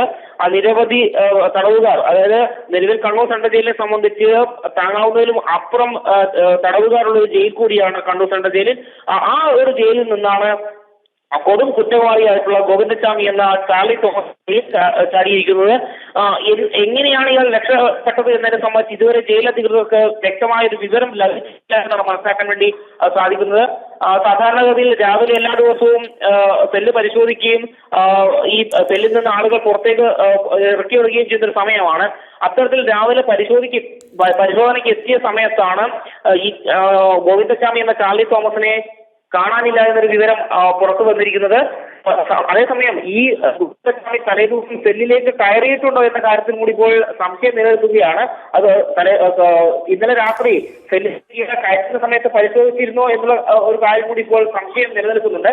സംഭവവുമായി ബന്ധപ്പെട്ട് അന്വേഷണം ഇപ്പോൾ ആരംഭിച്ചിട്ടുണ്ട്. രോഹിണി. അതെ മിഥുൻ, അതുമാത്രമല്ല, ഇത്രയധികം സുരക്ഷാ സംവിധാനങ്ങളുള്ള ഒരു ജയിലിൽ നിന്ന്, കണ്ണൂർ സെൻട്രൽ ജയിലിൽ നിന്ന് ഈ പ്രതി എങ്ങനെ ചാടിപ്പോയി എന്നുള്ളതാണ്. നമുക്കറിയാം, അങ്ങേയറ്റം അപകടകാരിയാണ് ഗോവിന്ദചാമി എന്ന ചാർലി തോമസ്. ഒരു തരത്തിലുള്ള കുറ്റബോധവും അയാളെ ഇത്രയും വർഷം പിന്തുടർന്നിട്ടും ബാധിച്ചിട്ടില്ല എന്നുള്ളത് ജയിലിനകത്തുള്ള വൃത്തങ്ങൾ തന്നെ പലപ്പോഴും നൽകിയിട്ടുള്ള കാര്യമാണ്. അപ്പോൾ ഇത്രയും അപകടകാരിയായ ഒരാൾ ജയിൽ ചാടിയിരിക്കുന്നു, അതും അധികൃതരുടെ അനാസ്ഥയുടെ ഭാഗമായി തന്നെയല്ലേ? കാരണം സുരക്ഷാ സംവിധാനങ്ങൾ അങ്ങേയറ്റമുള്ളതാണ് കണ്ണൂർ സെൻട്രൽ ജയിൽ സംബന്ധിച്ചിടത്തോളം. അപ്പോൾ അവിടെ നിന്ന് എങ്ങനെയാണ് ഈ വ്യക്തിക്ക് ജയിൽ ചാടിക്കടക്കാൻ സാധിച്ചത് എന്ന് മാത്രമല്ല, ഇന്ന് രാവിലെ സെല്ലുകൾ പരിശോധിച്ചപ്പോൾ മാത്രമാണ് അത് വ്യക്തമാകുന്നത് പോലും. അപ്പോൾ മണിക്കൂറുകൾ പിന്നിട്ടിരിക്കുന്നു ഗോവിന്ദചാമി എന്ന ചാർലി തോമസ് രക്ഷപ്പെട്ടിട്ട് എന്ന് തന്നെയല്ലേ മനസ്സിലാക്കേണ്ടത്? തീർച്ചയായും അത് തന്നെയാണ് മനസ്സിലാക്കേണ്ടത്. കാരണം നമുക്കറിയാം കൊടും കുറ്റവാളിയാണ് ഗോവിന്ദസ്വാമി എന്ന ചാർലി തോമസ്. 22കാരിയായിരുന്ന സൗമ്യ എന്ന പെൺകുട്ടിയെ 2011 ഫെബ്രുവരി 1 ട്രെയിൻ യാത്രയ്ക്കിടെ ഇയാൾ ആക്രമിച്ച് കൊലപ്പെടുത്തിയത്. എറണാകുളത്ത് നിന്ന് ഷൊർണൂരേക്ക് വന്ന പാസഞ്ചർ ട്രെയിനിന്റെ വനിതാ കമ്പാർട്ട്മെന്റിൽ അതിക്രമിച്ച് കടന്നാണ് ഈ ഗോവിന്ദസ്വാമി സൗമ്യ ആക്രമിച്ചത്. അന്ന് സൗമ്യ ട്രെയിനിൽ നിന്ന് പുറത്തേക്ക് തള്ളിയിട്ട് ക്രൂരമായി ബലാത്സംഗത്തിന് ഇരയാക്കുകയും ചെയ്തു. ഈ വീഴ്ചയുടെ അതിക്രമത്തിന്റെ ഭാഗമായി സൗമ്യ കൊല്ലപ്പെട്ടതുമായിരുന്നു അന്ന് പോലീസ് കണ്ടെത്തിയത്. ഗുരുതരമായി പരിക്കേറ്റ സൗമ്യ തൃശൂർ മെഡിക്കൽ കോളേജിൽ വെച്ചാണ് അന്ന് മരണപ്പെട്ടത്. സംഭവവുമായി ബന്ധപ്പെട്ട് വിചാരണ കോടതിയുടെ വധശിക്ഷ ഹൈക്കോടതി ശരിവെച്ചെങ്കിലും സുപ്രീം കോടതിയാണ് പിന്നീട് ഹൈക്കോടതി വിധി സ്റ്റേ ചെയ്തുകൊണ്ട് അയാളുടെ വധശിക്ഷ ഇളവ് ചെയ്ത് ജീവപര്യന്തമാക്കിയത്. ഇതിനും ആ കേസുമായി ബന്ധപ്പെട്ട് ജീവപര്യന്തം തടവ് ശിക്ഷയുമായി ബന്ധപ്പെട്ട തടവ് അനുഭവിച്ചു വരുന്നതിനിടയിലാണ് ഇത്തരത്തിലൊരു സംഭവം ഉണ്ടായിരിക്കുന്നത്. ഇതിലും അധികൃതരുടെ വീഴ്ചയാണെന്നുള്ള തന്നെയാണ് കാര്യങ്ങൾ വ്യാഖ്യാനിക്കപ്പെടുന്നത്. ഇത്രയും സുരക്ഷിത ജയിലിൽ നിന്ന് എങ്ങനെയാണ് ഒരു തടവ് പുള്ളി ജയിൽ ചാടുക എന്നൊരു ചോദ്യം തന്നെയാണ് പ്രധാനമായും ഉയരുന്നത്. കാരണം അതീവ സുരക്ഷയുള്ള ജയിലാണ് കണ്ണൂർ സെൻട്രൽ ജയില്. മതിൽ ചാടി ജയിലിൽ നിന്ന് പുറത്ത് കടക്കുക എന്നുള്ളത് ഒരു അസംഭവ്യമായ ഒരു കാര്യമാണ് എന്നൊരു കാര്യം തന്നെയാണ് വിലയിരുത്തൽ. കാരണം അത്രയേറെ ഉയരമുള്ളൊരു ജയിലാണ്. അതുകൊണ്ട് തന്നെ മതിലുകളുള്ള വലിയൊരു ജയിലാണ്. ആ സാഹചര്യത്തിൽ എങ്ങനെയാണ് ഈ ആൾ ജയിലിൽ നിന്ന് പുറത്തേക്ക് എത്തിയത് എന്നുള്ള കാര്യം തന്നെയാണ് ആളുകളെ സംബന്ധിച്ച് ഒരു സംശയം ജനിപ്പിക്കുന്ന പ്രധാനപ്പെട്ട ഒരു ഘടകം. കാരണം മതിൽ ചാടി കണ്ണൂർ സെൻട്രൽ ജയിലിൽ പുറത്തു കിടക്കുക എന്നുള്ളത് ഒരിക്കലും നടക്കാത്തൊരു കാര്യമാണ്. ആ ഒരു പശ്ചാത്തലത്തിൽ തന്നെ എങ്ങനെ ഇയാൾ ജയിലിൽ പുറത്തേക്ക് കടന്നു എന്നുള്ളത് തന്നെയാണ് ഒരു സംശയം ജനിപ്പിക്കുന്ന പ്രധാനപ്പെട്ട കാര്യം. എന്തായാലും സംഭവവുമായി ബന്ധപ്പെട്ട് വിവരങ്ങൾ ജയിലധികൃതർ പുറത്തേക്ക് വിട്ടിട്ടുണ്ട്. ഈ സംഭവവുമായി ബന്ധപ്പെട്ട് അന്വേഷണവും ആരംഭിച്ചിട്ടുണ്ട് എന്നാണ് നമുക്ക് മനസ്സിലാക്കാൻ വേണ്ടി സാധിക്കുന്നത്. ജയിൽ അധികൃതരുടെ സാധാരണഗതിയിൽ തലേദിവസം ഓരോ പ്രതികളും സെല്ലിനുള്ളിലേക്ക് കയറിയതിനു ശേഷം ഒരു പരിശോധന ഉണ്ടാവാറുള്ളതാണ്. അത്തരത്തിൽ നടത്തിയ പരിശോധനയിൽ ഇയാൾ സെല്ലിനുണ്ടായിരുന്നോ, മറ്റാരുടെയെങ്കിലും സഹായം എന്തെങ്കിലും ലഭിച്ചിട്ടുണ്ടോ എന്നടക്കമുള്ള കാര്യങ്ങൾ ഒരു സംശയം നിലനിൽക്കുന്നുണ്ട്. ഏതായാലും വിഷയവുമായി ബന്ധപ്പെട്ട് ഇവർ ജയിലധികൃതർ പോലീസിൽ നൽകിയിട്ടുണ്ട് എന്നാണ് നമുക്ക് മനസ്സിലാക്കാൻ വേണ്ടി സാധിക്കുന്നത്. അതുമായി ബന്ധപ്പെട്ട് ഈ അന്വേഷണം കണ്ണൂർ ടൗൺ പോലീസ് അന്വേഷണവും ആരംഭിച്ചിട്ടുണ്ടെന്നൊരു വിവരം കൂടിയാണ് ലഭിക്കുന്നത്. രോഹിണി. അതെ മിഥുൻ, അതുമാത്രമല്ല നമുക്ക് ഇതിന്റെ നാൾവഴികൾ പരിശോധിക്കുകയാണെങ്കിൽ ഒരുപക്ഷെ കേരള ചരിത്രത്തിൽ തന്നെ ഏറ്റവും നിഷ്ഠൂരമായ ഒരു ആക്രമണമായിരുന്നു ഗോവിന്ദച്ചാമി എന്ന ചാർലി തോമസിന്റെ ഭാഗത്തു നിന്ന് സൗമ്യക്കെതിരെ ഉണ്ടായത് എന്നുള്ളത് വ്യക്തമാണ്. 2011 നവംബർ 11 ഗോവിന്ദച്ചാമിക്ക് വധശിക്ഷ വിധിച്ചത്. അത് സുപ്രീം കോടതിയിലെത്തിയപ്പോഴാകുന്ന ജീവപര്യന്തമായി ശിക്ഷ ചുരുങ്ങപ്പെട്ടത്. പക്ഷേ ഈ കാലയളവിൽ നേരത്തെ ഇതുമായി ബന്ധപ്പെട്ട അഭിഭാഷകർ നൽകുന്ന അങ്ങേയറ്റം അതിക്രൂരമായ രീതിയിലാണ് സൗമ്യയെ കൊലപ്പെടുത്തിയെന്ന് അടക്കമുള്ള കാര്യങ്ങൾ സമൂഹ മനസാക്ഷിയെ തന്നെ ഞെട്ടിച്ചതായിരുന്നു. എന്ന് മാത്രമല്ല അന്ന് കോടതി ഈ ശിക്ഷാവിധി പ്രസ്താവിക്കവേ പറഞ്ഞത് ഈ പ്രതി ജീവിച്ചിരിക്കുന്നത് തന്നെ സമൂഹത്തിലെ സ്ത്രീകൾക്ക് ഭീഷണിയാണ് എന്ന തരത്തിലായിരുന്നു. അപ്പോൾ അത്രയും കൊടും ക്രിമിനലായ ഒരു വ്യക്തി ഒരു ജയിലിൽ നിന്ന്, അതും അതീവ സുരക്ഷയുള്ള കണ്ണൂർ സെൻട്രൽ ജയിലിൽ നിന്ന് ചാടിപ്പോകുക എന്ന് പറയുന്നത് മണിക്കൂറുകൾ കഴിഞ്ഞതിന് ശേഷം മാത്രമാണ് അത് അധികൃതർ മനസ്സിലാക്കുക എന്ന് പറയുന്നത് എത്രത്തോളം ഗുരുതരമായ ഒരു അനാസ്ഥയാണ് എന്ന് തന്നെയാണ് വിലയിരുത്തേണ്ടത്. തീർച്ചയായും അത് തന്നെയാണ് ഏറ്റവും വലിയ സംശയം ഉയർത്തുന്ന ഒരു പ്രധാനപ്പെട്ട കാര്യം. കാരണം ഇതുമായി ബന്ധപ്പെട്ട് എന്ത് വീഴ്ചയാണ് ഈ ജയിലധികൃതരെ സംബന്ധിച്ച് വന്നിട്ടുള്ളത് എന്ന് ഇതൊരു വ്യക്തത വന്നിട്ടില്ല. കാരണം ഇന്ന് രാവിലെ പരിശോധിച്ചപ്പോഴാണോ അല്ലെങ്കിൽ ഇന്നലെ രാത്രി തന്നെ അറിഞ്ഞതാണോ എന്നുള്ള കാര്യത്തിൽ പോലും ഒരു സംശയം നിലനിൽക്കുന്നു എന്നാണ് മനസ്സിലാക്കാൻ വേണ്ടി സാധിക്കുന്നത്. ഏതായാലും ഈ വിഷയവുമായി ബന്ധപ്പെട്ട് ജയിലധികൃതരുടെ ഭാഗത്തു നിന്ന് ഒരു വീഴ്ച വന്നിട്ടുണ്ട് എന്ന് തന്നെയാണ് മനസ്സിലാക്കേണ്ടി ഇരിക്കുന്നത്. കാരണം ഇന്നലെ രാത്രി തന്നെ ഈ സെല്ലിലേക്ക് കയറ്റുന്ന സമയത്ത് ഗോവിന്ദസ്വാമി ജയിലിൽ ഉണ്ടായിരുന്നില്ല എന്നുള്ള അങ്ങനെയാണെങ്കിൽ ഇന്നലെ രാത്രി തന്നെ ഈ വിഷയവുമായി ബന്ധപ്പെട്ട വിവരങ്ങൾ പുറത്തു വരേണ്ടതായിരുന്നു. എന്നാൽ ഇന്ന് രാവിലെയാണ് ഈ ഗോവിന്ദസ്വാമി ജയിലിൽ ഇല്ല എന്നുള്ള വിവരം പുറത്തു വരുന്നത്. അതുകൊണ്ട് തന്നെ ഇത് കൂടുതൽ വിവരങ്ങൾ നമുക്ക് അന്വേഷിക്കേണ്ടിയിരിക്കുന്നു. ഇതുമായി ബന്ധപ്പെട്ട് ജയിലധികൃതരുടെ ഭാഗത്ത് നിന്ന് വീഴ്ച ഉണ്ടായിരിക്കുന്നു എന്നുള്ളത് തന്നെയാണ് ഏറ്റവും ഒടുവിൽ ലഭിക്കുന്ന വിവരം. കാരണം ജയിലിനുള്ളിൽ ഉണ്ടായിരുന്ന ഒരു ജയിൽ പുള്ളി, അതും കൊടും കുറ്റവാളിയായ ഒരാൾ ജയിലിൽ നിന്ന് പുറത്തേക്ക് പോകുന്നുണ്ടെങ്കിൽ തീർച്ചയായും അത് ജയിൽ അധികൃതരുടെ ഒരു വീഴ്ചയായിട്ട് തന്നെയാണ് വിലയിരുത്തപ്പെടുക. ഏതായാലും സംഭവവുമായി ബന്ധപ്പെട്ട് ആരോപണ പ്രത്യാരോപണങ്ങൾ ഇപ്പോൾ തന്നെ ഉയരുന്നൊരു സാഹചര്യം തന്നെയാണുള്ളത്. വിഷയവുമായി ബന്ധപ്പെട്ട് ഇയാളിങ്ങനെ ജയിൽ ചാടിയെന്ന വിവരം ജയിൽ അധികൃതർ തന്നെ പുറത്തേക്ക് വിട്ടിട്ടുണ്ട്. അതുമായി ബന്ധപ്പെട്ട് പോലീസ് വിഷയവുമായി ബന്ധപ്പെട്ട് അന്വേഷണവും ആരംഭിച്ചിട്ടുണ്ട് എന്നാണ് ഏറ്റവും ഒടുവിൽ നമുക്ക് ലഭിക്കുന്ന വിവരം. രോഹിണി, അതോടൊപ്പം ഇതിൽ ഒരു വിശദീകരണം ജയിൽ അധികൃതർ നൽകിയേ മതിയാകുകയുള്ളൂ. ഒരുപക്ഷെ അവർ എപ്പോഴായിരിക്കും ഇതുമായി ബന്ധപ്പെട്ട് ഏതെങ്കിലും തരത്തിലുള്ള ഒരു വിശദീകരണം നൽകുക എന്നറിയാൻ കഴിയുന്നുണ്ടോ? കാരണം ഇത് സമൂഹത്തെ ആകെ ഞെട്ടിക്കുന്ന ഒരു വാർത്തയാണ്. ഇതിലിങ്ങനെ ഉദാസീന നിലപാട് പുലർത്തിക്കൊണ്ടുപോയാൽ സാധ്യമാകുന്നൊരു കാര്യമൊന്നുമല്ല. അതുകൊണ്ട് എത്രയും പെട്ടെന്ന് അധികൃതർക്ക് ഒരു വിശദീകരണം നൽകിയേ മതിയാകുകയുള്ളൂ എന്നുള്ളത് നിലനിൽക്കെ, അതോടൊപ്പം പോലീസ് ഏത് രീതിയിലുള്ള അന്വേഷണമാണ് നിലവിൽ നടത്തുന്നത് എന്നുകൂടി അറിയാൻ കഴിയുന്നുണ്ടോ മിഥുൻ? ഇല്ല, അത് ജയിൽ ചാടി എന്ന വിവരം ഔദ്യോഗികമായി ജയിൽ അധികൃതർ സ്ഥിരീകരിക്കുന്നുണ്ട്. അതിനുശേഷം ഇയാളെ തിരിച്ചറിയാൻ അല്ലെങ്കിൽ ഇയാളെ എവിടെയെങ്കിലും ഐഡന്റിഫൈ ചെയ്തിട്ടുണ്ടെങ്കിൽ കൃത്യമായി പോലീസിനെ വിവരം അറിയിക്കണമെന്നൊരു നിർദ്ദേശം കൂടി ജയിൽ അധികൃതർ നൽകിയിട്ടുണ്ട്. ആ രീതിയിൽ തന്നെയാണ് ഇപ്പോൾ കാര്യങ്ങൾ മുന്നോട്ട് പോകുന്നത്. അല്ലെങ്കിൽ പോലീസ് ഈ വിഷയവുമായി ബന്ധപ്പെട്ട് അന്വേഷണം ആരംഭിച്ചിട്ടുണ്ട്, തിരച്ചിൽ ആരംഭിച്ചിട്ടുണ്ട് എന്നാണ് മനസ്സിലാക്കാൻ വേണ്ടി സാധിക്കുന്നത്. ഇത്രയും അതീവ സുരക്ഷയുള്ള ഒരു ജയിലിൽ നിന്ന് ഒരു കൊടും കുറ്റവാളിയായ വ്യക്തി എങ്ങനെയാണ് ജയിൽ ചാടിയത്? അത് തന്നെയാണ് ഏറ്റവും വലിയ ചോദ്യചിഹ്നമായി അവശേഷിക്കുന്നത്. കാരണം ഇയാൾക്ക് ഒരു കൈക്ക് സ്വാധീനം ഇല്ലാത്ത ഒരാളാണ് ഈ ഗോവിന്ദസ്വാമി. അങ്ങനെയുള്ള ഒരാൾ എങ്ങനെയാണ് ഇത്രയും സുരക്ഷയുള്ള ഒരു ജയിലിൽ നിന്ന് സുഗമമായി ജയിൽ ചാടി രക്ഷപ്പെടാൻ സാധിക്കുക എന്നുള്ള ചോദ്യം തന്നെയാണ്. അതായത് മതിൽ ചാടി രക്ഷപ്പെടുക എന്നുള്ളത് അസംഭവ്യമായ ഒരു കാര്യമാണ് എന്നുള്ള ഒരു വിലയിരുത്തൽ തന്നെയാണ് പൊതുവെ ഉള്ളത്. കാരണം അത്രയേറെ ഉയരമുള്ള മതിൽക്കെട്ടിനുള്ളിലാണ് ഈ കണ്ണൂർ സെൻട്രൽ ജയിൽ സ്ഥിതി ചെയ്യുന്നത്. അത്തരം ഒരു ജയിലിൽ നിന്ന് എങ്ങനെയാണ് ഇയാൾ പുറത്തു ചാടുക എന്നൊരു ചോദ്യം തന്നെയാണ് പ്രധാനമായും ഉയരുന്നത്. എന്നാലും കേരള മനസാക്ഷിയെ ഞെട്ടിച്ച ഒരു കൊലപാതക കേസിലെ പ്രതി കണ്ണൂർ സെൻട്രൽ ജയിലിൽ നിന്ന് ജയിൽ ചാടിയിരിക്കുന്നു എന്നുള്ളതാണ് ഏതായാലും സ്ഥിരീകരിക്കപ്പെടുന്ന ഒരു വിവരം. ഏതായാലും ഇതിന് മറുപടി പറയാനുള്ളത് സെൻട്രൽ ജയിൽ അധികൃതർ തന്നെയാണ്. എങ്ങനെയാണ് ഈ രക്ഷപ്പെട്ടത് എന്നതിനെ സംബന്ധിച്ച് ഒരു കൃത്യമായ വിവരം നൽകേണ്ടത് ജയിൽ അധികൃതർ തന്നെയാണ്. രോഹിണി, അതോടൊപ്പം ഏതെങ്കിലും രീതിയിലുള്ള ജാഗ്രതാ നിർദ്ദേശങ്ങൾ നൽകിയിട്ടുണ്ടോ മിഥുൻ? കാരണം അങ്ങേയറ്റം കൊടും ക്രിമിനലാണ് ഇയാൾ. പുറത്തേക്ക് കടക്കുക എന്ന് പറഞ്ഞാൽ നമുക്കറിയാം സൗമ്യയെ ഏത് രീതിയിലാണ് ഇയാൾ നിഷ്ഠൂരമായി കൊലപ്പെടുത്തിയത് എന്നുള്ളത്. അതുകൊണ്ട് ഏത് രീതിയിലുള്ള ഒരു പ്രവൃത്തിയിലേക്കും ഇയാൾ തയ്യാറാകും സ്വന്തം രക്ഷയ്ക്ക് വേണ്ടി എന്നുള്ളത്. അതുകൊണ്ട് തന്നെ ജാഗ്രതാ നിർദ്ദേശം ജില്ലയിൽ ഉടനീളം നൽകിയിട്ടുണ്ടോ പോലീസ് അധികൃതർ? നിലവിൽ ഇയാളെ എവിടെയെങ്കിലും ഇയാളുടെ ഫോട്ടോ അടക്കം വെച്ചാണ് ഇപ്പോൾ ഈ വിവരങ്ങൾ പ്രചരിക്കുന്നത്. കാരണം ഇങ്ങനെ ഒരാൾ ജയിൽ ചാടിയിട്ടുണ്ട് എന്ന് ജയിൽ അധികൃതർ സ്ഥിരീകരിക്കുന്നു. ഇയാളെ സംബന്ധിച്ച് എവിടെന്നെങ്കിലും വിവരങ്ങൾ ലഭിക്കുകയാണെങ്കിൽ കൃത്യമായ വിവരങ്ങൾ ജയിൽ അധികൃതരെ അറിയിക്കണമെന്നൊരു രീതിയിലാണ് ഇപ്പോൾ കാര്യങ്ങൾ പ്രചരിക്കുന്നത്. കാരണം ഇയാളുടെ ഏറ്റവും പുതിയ ഫോട്ടോ അടക്കം വെച്ചുകൊണ്ടാണ് ഈ പോലീസ് വകുപ്പ് തന്നെ ജയിലധികൃതരുടെ ഈ വിവരങ്ങൾ പ്രചരിക്കുന്നത്. അതുകൊണ്ട് തന്നെ എവിടെയെങ്കിലും കണ്ടാൽ ആ വിവരം കൃത്യമായി പോലീസിനെ അല്ലെങ്കിൽ ജയിൽ അധികൃതരെയോ അറിയിക്കണം. അതിനുവേണ്ടി ഒരു നമ്പർ അടക്കം വെച്ചുകൊണ്ടാണ് ഈ ഒരു വിവരങ്ങൾ ഇപ്പോൾ പ്രചരിച്ചുകൊണ്ടിരിക്കുന്നത്. നമുക്കറിയാം 2011 ഈ സൗമ്യ എന്ന 22 വയസ്സുകാരി ക്രൂരമായി ഗോവിന്ദസ്വാമി പീഡിപ്പിച്ച് കൊലപ്പെടുത്തുന്നത്. അത്തരമൊരു കൊടും കുറ്റവാളിയെ വേണ്ടത്ര ഗൗരവത്തോടു കൂടിയാണോ ഈ ജയിലിൽ കഴിഞ്ഞിരുന്നത്? മാത്രമല്ല ഇത്രയും സുരക്ഷയുള്ള ജയിലിൽ നിന്ന് അയാളെ എങ്ങനെ പുറത്തുപോയി? ഈ നിലവിലുള്ള എണ്ണത്തിൽ കൂടുതൽ പ്രതികൾ ഉള്ളതാണോ ഇത്തരത്തിൽ പ്രതിസന്ധി ആയത്? തുടങ്ങി നിരവധി ചോദ്യങ്ങൾ ഇതുമായി ബന്ധപ്പെട്ട് ഉയരുകയും ചെയ്യുന്നുണ്ട്.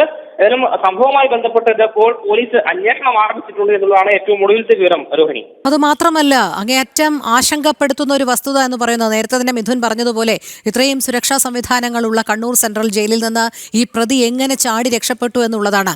ഈ പ്രതിയെ സംബന്ധിച്ചിടത്തോളം ഒരു കൈക്ക് മാത്രമേ സ്വാധീനമുള്ളൂ എന്നുള്ളത് എല്ലാവർക്കും അറിയാവുന്ന കാര്യമാണ്. അത് മാത്രമല്ല വളരെ ഉയരത്തിലാണ് ഇതിന്റെ മതിൽക്കെട്ടുകൾ. അപ്പോൾ അത് ചാടിക്കടക്കുക എന്നുള്ളത് അസംഭവ്യമായ കാര്യം തന്നെയാണ്. അപ്പോൾ കൃത്യമായ ആസൂത്രണം ഇയാൾ നടത്തിയിരുന്നു. ഇയാൾ ഈ സുരക്ഷാ വീഴ്ചകൾ കൃത്യമായി ശ്രദ്ധിച്ചിരുന്നു. അതനുസരിച്ച് തന്നെയാണ് ഇയാൾ പുറത്തേക്ക് കടന്നത് എന്ന് തന്നെയല്ലേ മനസ്സിലാക്കേണ്ടത്? തീർച്ചയായും അത് തന്നെയാണ് മനസ്സിലാക്കേണ്ടത്. കാരണം എങ്ങനെയാണ് ഇത്രയും സുരക്ഷയുള്ള ഒരു ജയിലിൽ നിന്ന് ഒരാൾക്ക് പുറത്ത് കിടക്കാൻ വേണ്ടി സാധിക്കുക? അത് ഇയാളെ ജീവപര്യന്ത ശിക്ഷ അനുഭവിക്കുന്ന ആളായതുകൊണ്ട് തന്നെ ഇയാളെ പുറത്തിറക്കാറുണ്ടായിരുന്നോ? ഈ കൊടും കുറ്റവാളി ആയതുകൊണ്ട് തന്നെ ഈ പുറം ജോലികൾക്ക് ഇയാളെ ഉപയോഗിക്കാറുണ്ടോ എന്നടക്കമുള്ള നിരവധി ചോദ്യങ്ങളുണ്ട്. സാധാരണഗതിയിൽ ജീവപര്യന്തം ശിക്ഷ അനുഭവിക്കുന്ന കുഴപ്പക്കാരല്ലാത്ത ആളുകളെ ജയിലിൽ പുറംപണിക്ക് ഉപയോഗിക്കാറുണ്ട് എന്നാണ് നമുക്ക് മനസ്സിലാക്കാൻ വേണ്ടി സാധിക്കുന്നത്. അത്തരത്തിൽ ഈ പുറംപണിക്ക് ഇയാളെ ഇറക്കാറുണ്ടോ എന്നടക്കമുള്ളൊരു സംശയം നിലനിൽക്കുന്നുണ്ട്. അതേസമയം ഇയാൾ കൊടും കുറ്റവാളി ആയതുകൊണ്ട് തന്നെ അത്തരത്തിലുള്ള നിയന്ത്രണങ്ങൾ ഇയാൾക്ക് ഉണ്ടായിരുന്നോ തുടങ്ങിയ നിരവധി ചോദ്യങ്ങൾ ഇതുമായി ബന്ധപ്പെട്ട് ഉയർന്നു വരുന്നുണ്ട് എന്നുള്ളതാണ് ഏറ്റവും എടുത്തു പറയേണ്ട ഒരു പ്രധാനപ്പെട്ട കാര്യം. വിഷയവുമായി ബന്ധപ്പെട്ട് ചർച്ചകൾ ഉയർന്നു കഴിഞ്ഞു. കാരണം ഈ എങ്ങനെ ഇത്രയും സുരക്ഷയുള്ള കണ്ണൂർ സെൻട്രൽ ജയിൽ, ഇത് മാത്രമല്ല നിരവധി ക്രിമിനൽ കേസുകളിലെ പ്രതികളുള്ള ഒരു സ്ഥലമാണ് കണ്ണൂർ സെൻട്രൽ ജയിൽ എന്ന് പറയുന്നത്. ഈ TP വധക്കേസിലെ ശിക്ഷ അനുഭവിക്കുന്ന പ്രതികൾ ഉൾപ്പെടെ കണ്ണൂർ സെൻട്രൽ ജയിലുണ്ട്. അത്തരത്തിൽ അതീവ സുരക്ഷയുള്ള ഒരു ജയിൽ, കൊടും കുറ്റവാളികളുള്ള ഒരു ജയിൽ, ആ ജയിലിൽ നിന്ന് എങ്ങനെ ഇത്തരത്തിൽ ഒരു കൊടും കുറ്റവാളി പുറത്ത് ഇറങ്ങി, അത് ഏത് വഴി പുറത്തിറങ്ങി എന്നുള്ള ചോദ്യം തന്നെയാണ് പ്രധാനമായും ഉയരുന്നത്.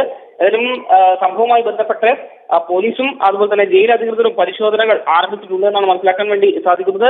ഇയാൾ ഏത് വഴി പുറത്തിറങ്ങിയെന്ന പരിശോധനയാണ് പ്രധാനമായും നടത്തുന്നത്. ഇയാൾ ജയിലിൽ നിന്ന് ചാടി എന്ന് ഔദ്യോഗികമായ സ്ഥിരീകരണം ഈ ജയിൽ അധികൃതരുടെ ഭാഗത്തു നിന്ന് തന്നെ വന്നിട്ടുണ്ട്. ഇതിലും സംഭവവുമായി ബന്ധപ്പെട്ട് പോലീസും അന്വേഷണം ആരംഭിച്ചിട്ടുണ്ട്. രോഹിണി, അതോടൊപ്പം ഏത് രീതിയിലുള്ള ഒരു അന്വേഷണമാണ് നടക്കുന്നത് എന്നറിയാൻ കഴിയുന്നുണ്ടോ മിഥുൻ? കാരണം വളരെ പെട്ടെന്ന് തന്നെ എല്ലാ മേഖലകളും കേന്ദ്രീകരിച്ചുള്ള ഒരു തിരച്ചിൽ വേണം ഇത്തരത്തിലൊരു കൊടും ക്രിമിനലിനെ പിടികൂടാൻ. അതുകൊണ്ട് അത്രയും സന്നാഹങ്ങളുമായി തന്നെ പോലീസ് തയ്യാറെടുത്ത് കഴിഞ്ഞോ എന്നുള്ളതാണ് അറിയാൻ കഴിയേണ്ടത്. അതുമായി ബന്ധപ്പെട്ട ഏതെങ്കിലും തരത്തിലുള്ള ഔദ്യോഗിക സൂചനകൾ ലഭ്യമാകുന്നുണ്ടോ? തീർച്ചയായും ഇയാളുടെ നമ്മളിപ്പോൾ ചാനലിൽ കാണിക്കുന്നത് ഗോവിന്ദസ്വാമിയുടെ ഏറ്റവും ലേറ്റസ്റ്റ് ആയ ഫോട്ടോയാണ്. ആ ഫോട്ടോ വെച്ചുകൊണ്ട് തന്നെയാണ് ജയിലധികൃതർ ഈ ഒരു വിവരങ്ങൾ ഇപ്പോൾ തേടിക്കൊണ്ടിരിക്കുന്നത്. കാരണം വെച്ചാൽ ഈ ഒരു രൂപത്തിലുള്ള ആളെ എവിടെയെങ്കിലും കണ്ടിട്ടുണ്ടെങ്കിൽ കൃത്യമായ വിവരം അറിയിക്കണം. ഗോവിന്ദസ്വാമി എന്ന ചാർലി തോമസ് പുറത്ത് ചാടിയിട്ടുണ്ട്. അതുകൊണ്ട് തന്നെ അയാളെ കുറിച്ച് എന്തെങ്കിലും വിവരം ലഭിക്കുന്നവർ കൃത്യമായി അധികൃതരെ അറിയിക്കണമെന്നൊരു നിർദ്ദേശം തന്നെയാണ് വിവരങ്ങൾ പുറത്തു വരുന്നത്. ഏതായാലും സംഭവവുമായി ബന്ധപ്പെട്ട് അന്വേഷണം ഇപ്പോൾ വ്യാപകമാക്കാൻ തന്നെയാണ് തീരുമാനം. കാരണം കൊടും കുറ്റവാളിയാണ്. ആ കൊടും കുറ്റവാളിയായ ഒരാൾ ജയിൽ ചാടുമ്പോൾ സ്വാഭാവികമായും ഏത് രീതിയിലായിരിക്കും അയാളുടെ പ്രതികരണം അല്ലെങ്കിൽ പ്രവൃത്തി ഉണ്ടാവുക എന്നൊരു സംശയം നിലനിൽക്കുന്നുണ്ട്. ആ ഒരു പശ്ചാത്തലത്തിൽ ഇയാളെക്കുറിച്ച് വിവരം കിട്ടുന്നവർ എത്രയും പെട്ടെന്ന് അധികൃതർക്ക് അറിയിക്കണം എന്നൊരു നിർദ്ദേശം തന്നെയാണ് ഇപ്പോൾ ജയിലിൽ നിന്ന് ലഭ്യമാകുന്നത്. സംഭവവുമായി ബന്ധപ്പെട്ട് അന്വേഷണങ്ങൾ തുടരുകയാണ്. കാരണം കൊടും കുറ്റവാളി എന്ന് പറയുമ്പോൾ അയാൾ സൗമ്യ എന്ന 22-കാരിയെ ഏത് രീതിയിലാണ് ഉപദ്രവിച്ചത് എന്നുള്ളത് കേരള സമൂഹം കണ്ട് ആ വാർത്ത കേട്ട് ഞെട്ടിയതാണ്. അത്തരത്തിലൊരു ക്രൂരമായ ചിന്താഗതിയുള്ള ഒരാൾ അയാൾ പുറത്തിറങ്ങി കഴിഞ്ഞാൽ ഏത് തരത്തിലായിരിക്കും അത് സമൂഹത്തിന് ദോഷം ചെയ്യുക എന്നൊരു ചോദ്യം തന്നെയാണ് പ്രധാനമായും ഉയരുന്നത്. ഇതിനും സംഭവവുമായി ബന്ധപ്പെട്ട് അന്വേഷണങ്ങൾ പുരോഗമിക്കുന്നു. ഈ കൊടും കുറ്റവാളി ഇത്ര ലാഘവത്തോടു കൂടിയാണോ കണ്ണൂർ സെൻട്രൽ ജയിലിൽ അവർ കൈകാര്യം ചെയ്തിരുന്നത് എന്നൊരു ചോദ്യം ഉയരുന്നുണ്ട്. കാരണം അയാൾക്ക് എങ്ങനെയാണ് ഇത്ര പെട്ടെന്ന് ജയിൽ ചാടാൻ സാധിച്ചത്, ജയിലിൽ നിന്ന് അയാൾക്ക് പുറത്തിറങ്ങാൻ സാധിച്ചത്? അത് തന്നെയാണ് ഏറ്റവും ഒരു ചോദ്യമായി അവശേഷിക്കുന്നത്. കാരണം അതീവ സുരക്ഷയുള്ള ജയിലിൽ അതും ഒരു കൈക്ക് സ്വാധീനമില്ലാത്ത ഒരാൾ എങ്ങനെയാണ് എത്ര എളുപ്പത്തിൽ ജയിലിൽ നിന്ന് പുറത്തേക്ക് ഇറങ്ങാൻ സാധിക്കുക എന്നൊരു ചോദ്യം ഉയർന്നു വരുന്നുണ്ട്. ഇതിന് സംഭവവുമായി ബന്ധപ്പെട്ട് ഇപ്പോഴും ചർച്ചകൾ ഉയർന്നുകൊണ്ടിരിക്കുന്നു. ഈ സുരക്ഷാ ജയിലിലെ വീഴ്ചയാണോ എന്നുള്ളത് തന്നെയാണ് ഏറ്റവും പ്രധാനമായും ഉയർന്നു വരുന്ന ഒരു ചോദ്യം. രോഹിണി, അതുമാത്രമല്ല മിഥുൻ, നമുക്ക് അറിയാം പലപ്പോഴും ഈ ജയിലുകളിലെ രാഷ്ട്രീയമായിട്ടുള്ള അനധികൃത ഇടപെടലുകൾ, അവർക്ക് വേണ്ടപ്പെട്ടവർക്ക് നൽകുന്ന സൗകര്യങ്ങൾ, കണ്ണൂർ സെൻട്രൽ ജയിലിലും ഇതൊക്കെ ചർച്ചാ വിഷയമായ കാര്യങ്ങൾ തന്നെയാണ്. രാഷ്ട്രീയമായി ഏതൊക്കെ രീതിയിലാണ് പല പ്രതികളെയും സഹായിക്കുന്നത് എന്നതടക്കമുള്ള കാര്യങ്ങളൊക്കെ പലപ്പോഴും വിവാദ വിഷയങ്ങൾ ആയതുമാണ്. പക്ഷേ അതിൽ നിന്നൊക്കെ മനസ്സിലാക്കേണ്ടത് ഇത്തരത്തിലുള്ള ആനുകൂല്യങ്ങൾ ഒരു വിഭാഗം പറ്റുമ്പോൾ ഈ കൊടും ക്രിമിനലുകളും അതിൻ്റെ മറപറ്റി പലപ്പോഴും അത് രക്ഷപ്പെടാൻ ശ്രമിക്കുന്നുണ്ട്, അല്ലെങ്കിൽ അതിൻ്റെ ഒരു പിൻബലത്തിൽ തന്നെ അത് കൃത്യമായ ഒരു ആസൂത്രണം നടത്തുന്നുണ്ട് എന്ന് തന്നെയല്ലേ മനസ്സിലാക്കേണ്ടത്. കാരണം അടുത്ത ദിവസം സെൽ പരിശോധിക്കുമ്പോൾ മാത്രമാണ് ഒരു പ്രതി അതിനുള്ളിലില്ല എന്ന് അധികൃതർക്ക് മനസ്സിലാകണമെങ്കിൽ കൃത്യമായൊരു നിരീക്ഷണ സംവിധാനം തലേ ദിവസം രാത്രി ഉണ്ടായിരുന്നില്ല എന്ന് തന്നെയല്ലേ. കാരണം എല്ലാവരെയും സെല്ലിനകത്ത് പ്രവേശിപ്പിക്കുമ്പോൾ അതുമായി ബന്ധപ്പെട്ടൊരു നിരീക്ഷണം നടത്താറുണ്ട്. എല്ലാ പ്രതികളും സെല്ലിനകത്തുണ്ടോ എന്നുള്ളത് നോക്കാറുണ്ട്. രാത്രി പാറാവ് ഡ്യൂട്ടിയിലുള്ള അധികൃതരും അതെല്ലാം കൃത്യമായി നിരീക്ഷിക്കുന്നുണ്ട്. പക്ഷേ അവിടെ അത്തരത്തിലുള്ള യാതൊരു നിരീക്ഷണങ്ങളും ഉണ്ടായില്ല എന്ന് മാത്രമല്ല, അടുത്ത ദിവസം രാവിലെ സെല്ലിനകത്ത് നോക്കുമ്പോൾ മാത്രമാണ് മനസ്സിലാക്കുന്നത് ഈ പ്രതി ഇല്ല എന്നുള്ളത്. എന്തുമാത്രം വലിയ സുരക്ഷാ വീഴ്ചയാണ്. മിഥുൻ, നമുക്കിതിലേക്ക് വരാം. മിഥുൻ തുടരുക. ഇപ്പോൾ PC ജോർജ് നമ്മളോടൊപ്പം ചേരുന്നുണ്ട്. ശ്രീ PC ജോർജ്, ഗോവിന്ദച്ചാമി എന്ന ചാർലി തോമസ് കണ്ണൂർ സെൻട്രൽ ജയിലിൽ നിന്ന് ജയിൽ ചാടിയിരിക്കുന്നു. അങ്ങേറ്റം നിഷ്ഠൂരമായ ഒരു കൊലപാതകം നടത്തിയ വ്യക്തിയാണ്. നമുക്കറിയാം സൗമ്യ വധക്കേസ് ഏതു രീതിയിലുള്ളതായിരുന്നു എന്നുള്ളത്. എങ്ങനെയാണ് ഇയാൾക്ക് ഇത്രയും സുരക്ഷാ സംവിധാനങ്ങളുള്ള കണ്ണൂർ സെൻട്രൽ ജയിലിൽ നിന്ന് പുറത്തു കടക്കാൻ കഴിഞ്ഞത് എന്നാണ് മനസ്സിലാക്കേണ്ടത്. താങ്കൾ എന്താണ് ഈ വീഴ്ചയെ കാണുന്നത്? എങ്ങനെയാണ് ഈ വീഴ്ചയെ കാണുന്നത്? ഇതിപ്പോഴും കുറ്റകരമായ ഒരു അനാസ്ഥ. അതായത് ജയിൽ ഉദ്യോഗസ്ഥന്മാർ ശിക്ഷിക്കപ്പെടേണ്ടതാണ്. അതിനകത്ത് വിട്ടുവീഴ്ച ചെയ്യാൻ പറ്റില്ല. ഒന്ന് ആലോചിക്കണം, ഒരു പാവപ്പെട്ട പെൺകുട്ടിയെ ബലാത്സംഗം ചെയ്ത് കൊന്നവരെ അത് ട്രെയിനിൽ വെച്ച് സംഭവിച്ച കാര്യങ്ങളൊക്കെ ഇന്ന് കേരളത്തിൽ സമൂഹം മനസ്സിലാക്കിയിട്ടുണ്ട്. ആ ഗോവിന്ദച്ചാമിയെ ഇത്രമാത്രം എന്തും ചെയ്യാൻ മടിക്കാത്ത ഒരു റൗഡിയെ, ഒരു കൊലപാതകിയെ ഇത്രമാത്രം ശ്രദ്ധയില്ലാതെ ചന്തയിൽ പറപ്പിച്ചു എന്ന് പറഞ്ഞ് എങ്ങനെ വിശ്വസിക്കാൻ പറ്റും? അയാൾ കമ്പി മുളച്ചിറങ്ങിപ്പോയി. അയാൾ അത് എനിക്ക് വിശ്വാസമില്ല. എനിക്ക് ജയിലിനകത്ത് അയാളുടെ ആരുണ്ട് അവരെ ഇറക്കി വിട്ടാന്ന് ഞാൻ വിശ്വസിക്കുന്നത്. കാരണം ജയിലിലെ കമ്പി അങ്ങനെ മുളയ്ക്കാൻ പറ്റില്ല. ജയിലിന്റെ ആ കമ്പി എങ്ങനെ ഒരു മനുഷ്യൻ മുളക്കി? ജയിലിൽ കമ്പി മുളച്ചതിൽ ഇറങ്ങിപ്പോയി എന്നൊക്കെ പറഞ്ഞ് പച്ചക്കളം. ഒരിക്കലും സെൻട്രൽ ജയിലിലെ കമ്പി മുളയ്ക്കാൻ കഴിയില്ല. അപ്പൊ വല്ല ചുറ്റിക്കും കമ്പി വളച്ചപോലെ കാണിച്ചിട്ട് അയാളെ ഇറക്കി വിട്ടതായിരിക്കാനുള്ള സാധ്യത ഞാൻ കാണുന്നത്. ഇത് ജയിൽ ഉദ്യോഗസ്ഥർ ആരിതിൽ പങ്കെടുത്തിട്ടുണ്ട്, ആരാണ് ഇത് പങ്കാളികൾ എന്ന് അന്വേഷിക്കേണ്ടതായിട്ടുണ്ട്. ഈ ഗോവിന്ദച്ചാമിയായിട്ട് CPMന്റെ ബന്ധം എന്താണ്? മുഖ്യമന്ത്രിയുടെ ബന്ധമാണ്. കണ്ണൂരാണെന്ന് മനസ്സിലാക്കണം. അതുകൊണ്ടാണ്, കണ്ണൂരായതുകൊണ്ടാണ് ഞാൻ പറയുന്നത് മുഖ്യമന്ത്രി പിണറായി വിജയന്റെ ബന്ധം എന്താണെന്നും കൂടി പരിശോധിക്കേണ്ടി വരും. നിഷ്പക്ഷമായ ഒരു എൻക്വയറി ഇറക്കണമെങ്കിൽ അത് ഈ ഗവൺമെന്റ് കാലത്ത് നടക്കുമെന്നൊരു സംശയമില്ല. എങ്കിലും എത്രയും വേഗം ജയിൽ ഉദ്യോഗസ്ഥന്മാരെ മുഴുവൻ ഇപ്പൊ സസ്പെൻഡ് ചെയ്തല്ലേ പറ്റൂ. വാച്ചർ സസ്പെൻഡ് ചെയ്യുള്ളൂ. അയാൾ അറിഞ്ഞില്ലെന്ന് ഞാനിടെ പറയുന്നു. ഏതായാലും ശക്തമായ നിലപാടിനകത്ത് ഉണ്ടാവണം എന്ന് മാത്രമാണ് എനിക്ക് പറയാനുള്ളത്. ശ്രീ PC ജോർജ്, ഒരു കാര്യം കൂടി, ഈ സൗമ്യ വധക്കേസുമായി ബന്ധപ്പെട്ട് വധശിക്ഷയ്ക്ക് വിധിക്കപ്പെട്ട സമയത്ത് കോടതി ചില നിരീക്ഷണങ്ങൾ നടത്തുകയുണ്ടായി. പിന്നീട് അത് സുപ്രീം കോടതിയിൽ പോയപ്പോൾ വധശിക്ഷ ഇളവ് നൽകി ജീവപര്യന്തമാക്കി എന്നുള്ള വസ്തുത നിലനിൽക്കെ അന്ന് കീഴ്ക്കോടതിയുടെ വധശിക്ഷ ശരിവെച്ചുകൊണ്ട് ഹൈക്കോടതി പറഞ്ഞത് ഈ പ്രതി സമൂഹത്തിൽ ഇറങ്ങി നടക്കുന്നത് തന്നെ അപകടകരമാണ്, വലിയ ഭീഷണിയാണ് സ്ത്രീകൾക്ക് എന്നാണ്. അത്തരത്തിലൊരു കൊടും ക്രിമിനലാണ് ഇത്തരത്തിൽ കണ്ണൂർ സെൻട്രൽ ജയിൽ ചാടിയിരിക്കുന്നത് എന്നുള്ളതാണ്. താങ്കൾ പറയുന്നതനുസരിച്ചാണെങ്കിൽ അധികൃതരുടെ ഭാഗത്തു നിന്ന് വീഴ്ചയുണ്ടായി എന്നുള്ളത് 100% ശരിയാണ്. അതോടൊപ്പം മറ്റേതെങ്കിലും രീതിയിലുള്ള ഒരു സഹായം ഇയാൾക്ക് ലഭിച്ചിട്ടുണ്ട് എന്ന് കൂടി താങ്കൾ കരുതുന്നുണ്ടോ? എന്റെ സംശയം അതാണ്. കാരണം ഇതിൽ ജയിലിൽ ചാടണമെങ്കിൽ ജയിലിന് പുറത്ത് ഈയുടെ അടുത്ത ആളുകളുണ്ടാവണം. അവരുമായുള്ള ബന്ധം ഈളുമായിട്ട് സ്ഥാപിച്ചിരിക്കണം. ഇല്ലെങ്കിൽ അത് ജയിലിൽ കയറാൻ പറ്റില്ല. ജയിലിൽ അത് കിടക്കുക. ജയിലിൽ നിന്ന് ചാടിയാൽ ആർക്കും അറിയാം ജയിൽ പുള്ളിയാണ്. അപ്പൊ ഡ്രസ്സ് മാറണം. ഈ ഏതെങ്കിലും ഒരു കടയിലോ വീട്ടിലോ ഈ ഡ്രസ്സ് മാറിയിട്ടുണ്ടോ അന്വേഷിക്കേണ്ടതായിട്ടുണ്ട്. ഇല്ലെങ്കിൽ എവിടെ നിന്ന് ഈ ഡ്രസ്സ് കിട്ടി? അല്ലെങ്കിൽ എങ്ങനെ വേഷം മാറി? അത് തന്നെയാണ് ഇത്രയും മുകളിൽ എങ്ങനെ ചാടി? കമ്പി വളയില്ല. എങ്ങനെ കമ്പി വളഞ്ഞു? കാരണം സെൻട്രൽ ഞാൻ ഈ ഒരു വ്യത്യസ്ത കമ്മിറ്റി ചെയർമാൻ ആയിരുന്നപ്പം നമ്മുടെ കേരളത്തെ മുഴുവൻ സെൻട്രൽ ജയിലും ഉൾപ്പെടെ സബ് ജയിലും ഉൾപ്പെടെ ജില്ലാ ജയിലുകളും പരിശോധിച്ച് പറയാം. അപ്പൊ അവിടുത്തെ കമ്പിയൊക്കെ എന്താണെന്ന് എനിക്കറിയാം. ആ കമ്പിയൊന്നും ഒരു മനുഷ്യന് വളയ്ക്കാൻ പറ്റില്ല. മനുഷ്യന് സാധ്യമല്ല. പറ്റും, നല്ല ചുറ്റിയേക്ക് അടിക്കാൻ പറ്റി അങ്ങനെ വളയാൻ പറ്റില്ല. അപ്പൊ അങ്ങനെ വളഞ്ഞിട്ടുണ്ടെങ്കിൽ ചുറ്റി എവിടെ നിന്ന് കിട്ടിയേക്ക് വളയ്ക്കാൻ? അല്ല ചുറ്റി വെച്ച് അടിക്കാല്ല സൗണ്ട് കേൾക്കിപ്പോയി അവിടെ ഒന്ന് ആലോചിക്കാൻ. തൂക്കുകയർ കിട്ടിയവനാണ്. തൂക്കുകയറിയ സുപ്രീം കോടതി ഒരു ഔദാര്യം കൊണ്ടാണ് ജീവിച്ചിരിക്കുന്നത്. അല്ല ഇതിനു മുമ്പ് തൂക്കിക്കൊല്ലപ്പെടേണ്ടവനാണ്. അത് അർഹതപ്പെട്ട ശിക്ഷ അത് തന്നെയാണ്, തൂക്കുകയറാണ്. ഞാൻ പെടുന്നതിന് തൂക്കിക്കൊല്ലണം തന്നെയാണ് എൻ്റെ അഭിപ്രായം. അയാള് അത്രയും നിർത്തുകെട്ട ഈ സമൂഹത്തിൽ ഇറങ്ങി നടക്കുക എന്ന് പറഞ്ഞാൽ അവനിപ്പോ ചാടി നടക്കുക. ഈ ചാട്ടത്തിനിടയ്ക്ക് എന്തെല്ലാം സംഭവം നടത്തുന്ന ആർക്കറിയാം? ഏത് പെടുന്ന അവൻ അന്വേഷിച്ചത് ആർക്കറിയാം? നമ്മുടെ കുഞ്ഞുങ്ങളൊക്കെ റോഡിൽ കൂടെ ഇറപ്പല്ലേ? ഇവരിപ്പോൾ ഒരു റാസ്കർ ഇറങ്ങി അതിന് തയ്യാറായാലും എവിടെ പോയി നിൽക്കുന്നു ആലോചിച്ച് നോക്കി. ഇതൊക്കെ ഏതായാലും ഒരു കാര്യം ഉറപ്പാണ്, ഇത് ഏതോ അദൃശ്യ ശക്തിയുടെ പിന്തുണയില്ലാതെ അവനിങ്ങനെ ഇറങ്ങിടക്കാൻ കഴിയില്ല. എനിക്ക് അത്ഭുതം, സുപ്രീം കോടതിയാണ് അയാളെ തൂക്കുകയർ വേണ്ടെന്ന് വെച്ച നടപടി തന്നെ ശരിയല്ലല്ലോ. എന്തുകൊണ്ട് സുപ്രീം കോടതി നല്ല വക്കീലിനെ വെച്ച് ഗവൺമെന്റ് ആ കാര്യത്തിൽ എത്തിക്കാൻ കഴിഞ്ഞില്ല എന്ന് കൂടെ ഒരു സംശയം എനിക്കുണ്ട്. ഏതാണെങ്കിലും അവനെ ഇറക്കി വിടുന്നത് ശരിയല്ല. നാട്ടുകാരോട് എനിക്ക് ഓടിച്ചിട്ട് പിടിക്കണമെന്നുണ്ട്. ഇപ്പം അവരെ ഓടിച്ചിട്ട് പിടിച്ച് ജയിലിൽ കൊണ്ട് കൊടുക്കണം, അല്ല പറ്റില്ല. ജനങ്ങളുടെ സഹകരണ കാലത്തുകൊണ്ടാണ് ആ കണ്ണൂർ മേഖല. എനിക്ക് ഈയിടെ മനസ്സിലാത്തൊരു സംഭവം, ഈയിടെ ഈ പത്രം വായിക്കും ഏറ്റവും വലിയ മനസ്സിലായത് കൂടുതൽ പോസ്റ്റർ കേസുകൾ, മോഷണ കേസുകൾ, കള്ളക്കടത്തുകൾ, ഇത് മുഴുവൻ കണ്ണൂർ മേഖലയിലെ. എന്തുകൊണ്ടായിരുന്നു? ഇവിടെ മറ്റുള്ള മേഖല ഇല്ലെന്നല്ല, തുലം താരതമ്യപ്പെടുത്തുമ്പം ഈ മേഖലയിൽ ഒരെണ്ണം ഉണ്ടാകുമ്പോൾ 15 എണ്ണമാണ്. എന്തുകൊണ്ടാണ് കണ്ണൂർ മേഖല ഇത് വരുന്നത്?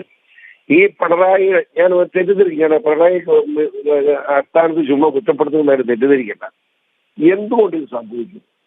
അപ്പം രക്ഷിക്കാൻ ആളുണ്ട് എന്ന ധാരണയാണ് ഇങ്ങനെ വൃത്തികൾ ചെയ്യാൻ ആളുകളെ പ്രേരിപ്പിക്കുന്നത്.